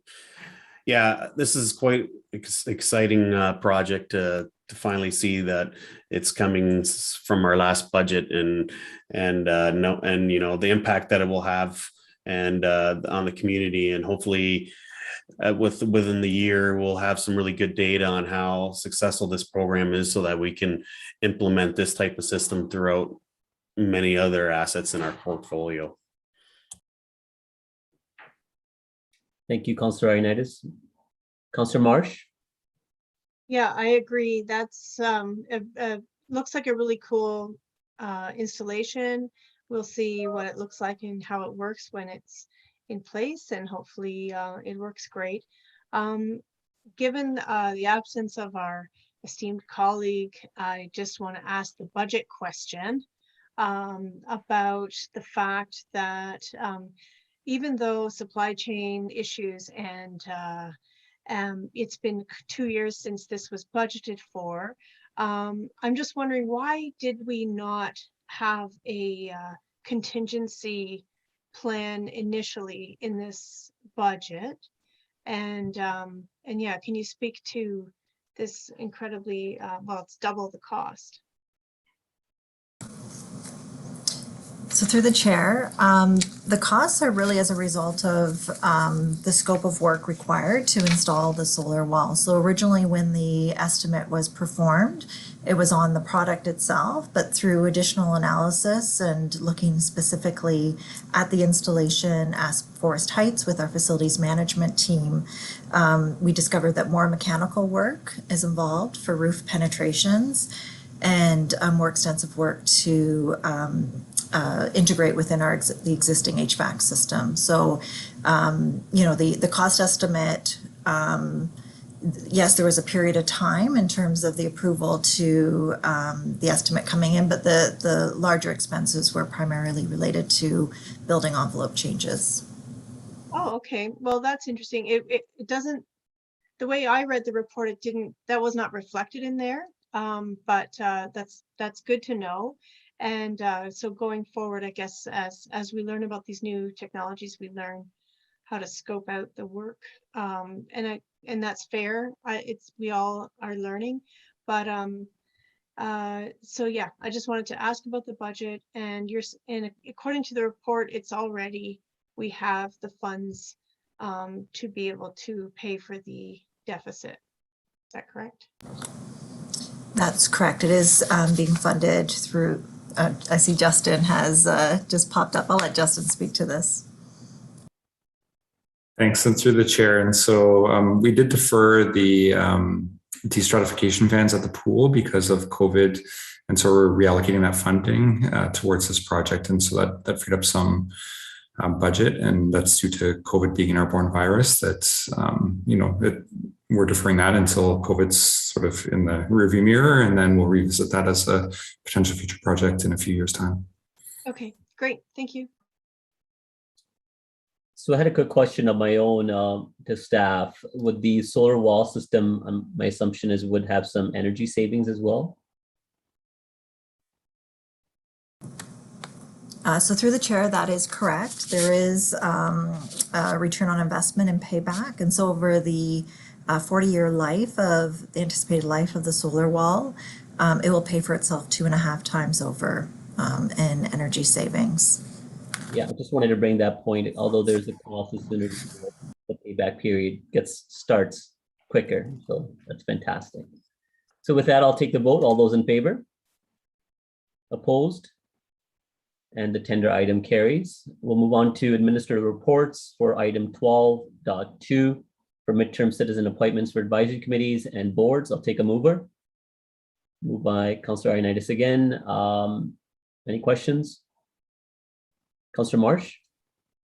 Sorry, just quick to say, I want to thank all the people on behalf of all of us. I know that we all are thankful for all the volunteers.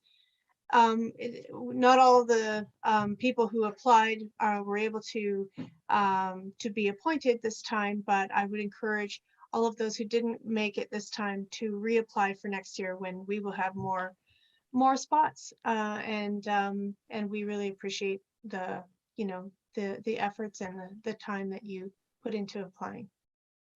Thank you, Councillor Marsh, for those words. Councillor Johnston? Yes, thank you. And in fact, what an amazing group of people that have applied for those positions. I'm just, I always feel kind of bad whenever we have volunteers that want to help in our community and not enough space for them. How can we make space? Is there a way of looking at that in the future, or recommending them to the chairs for maybe some subcommittees or something? I'm sure that that's been looked at before, but I don't remember it coming up here. So I don't know if there's something that we can do there, but some really incredible people, and I would love to see them involved. Is there something we can do? Mayor Urbanovic, I guess I'll ask you that. Well, I don't know that that's my call, Councillor Johnson, but what I would say is that, a few years ago, we did do a review, and each of the committees usually once a term also review their terms of reference to see if they need to do any adjusting and so on. I mean, one of the things that we're always cognizant of is that we don't have too many people on a committee, because it becomes difficult to manage, particularly during, we didn't know this at the start of the term, but that becomes a reality during Zoom meetings as well. But I think, as Councillor Marsh pointed out, next year will be when council does the big recruit for the start of the next 2-year cycle and at the start of the term. So there'll be lots of opportunities then, and in the meantime, certainly we can keep an eye out if other opportunities present themselves. Thank you. Councillor Chapman? Yeah, I was just wondering if a board has a need to recruit now but missed this most recent recruitment process. Can we still have something posted on the city website calling for new members? Ms. Tarling? Through you, Mr. Chair. Yes, Councillor Chapman. At this point in time, I have another report that is due to come forward on December 6th for some of the boards that didn't quite have the opportunity to get their letter in for this particular report cycle. And we continue to post all vacancies that remain on any advisory committee or board on our website. And so for Kitchener Housing, for example, we've got a link there, and having traffic push to our website to assist with the recruitment that they're currently doing. Perfect. Thank you very much. You're welcome. Okay, with that, I'll take the vote. All those in favor?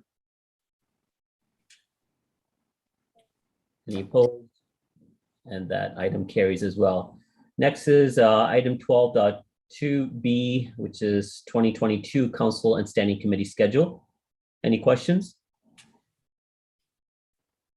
Well, moved by Mayor Rivenovic, and I see no questions. I'll take the vote. All those in favor? Opposed? And that item also carries. Madam Clerk, are there any other items?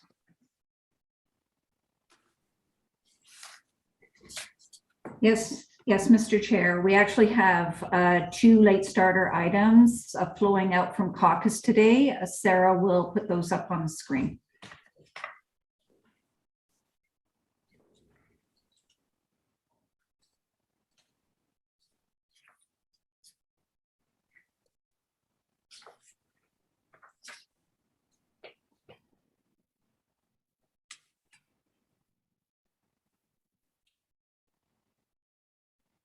Okay, can I take a mover?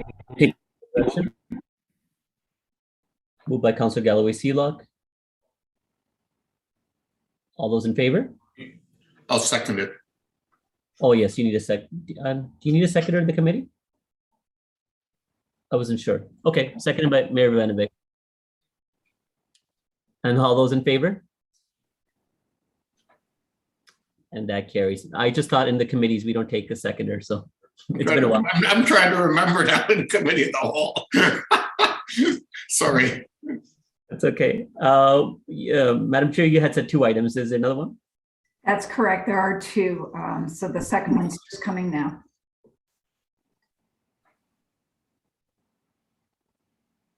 Okay. As the resolution is seen, can I get a mover? Moved by Councillor Johnston. I see no questions. All those in favor? Opposed? And that also carries. Thank you, Madam Clerk.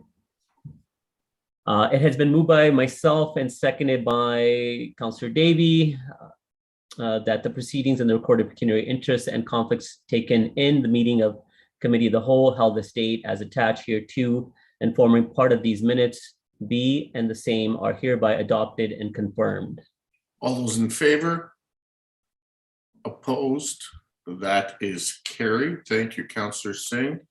Third reading of the bylaws with the additional bylaws as noted previously. Do I have a mover? Councillor Chapman, Councillor Ioannidis, thank you. All those in favor? Opposed? That's carried. And moving adjournment for the last meeting of November. For the last council meeting, regular council meeting, Councillor Schneider and Councillor Michaud, thank you. All those in favor? Opposed? That is carried. Thank you, everyone. Thank you, staff, and have a good rest of the evening.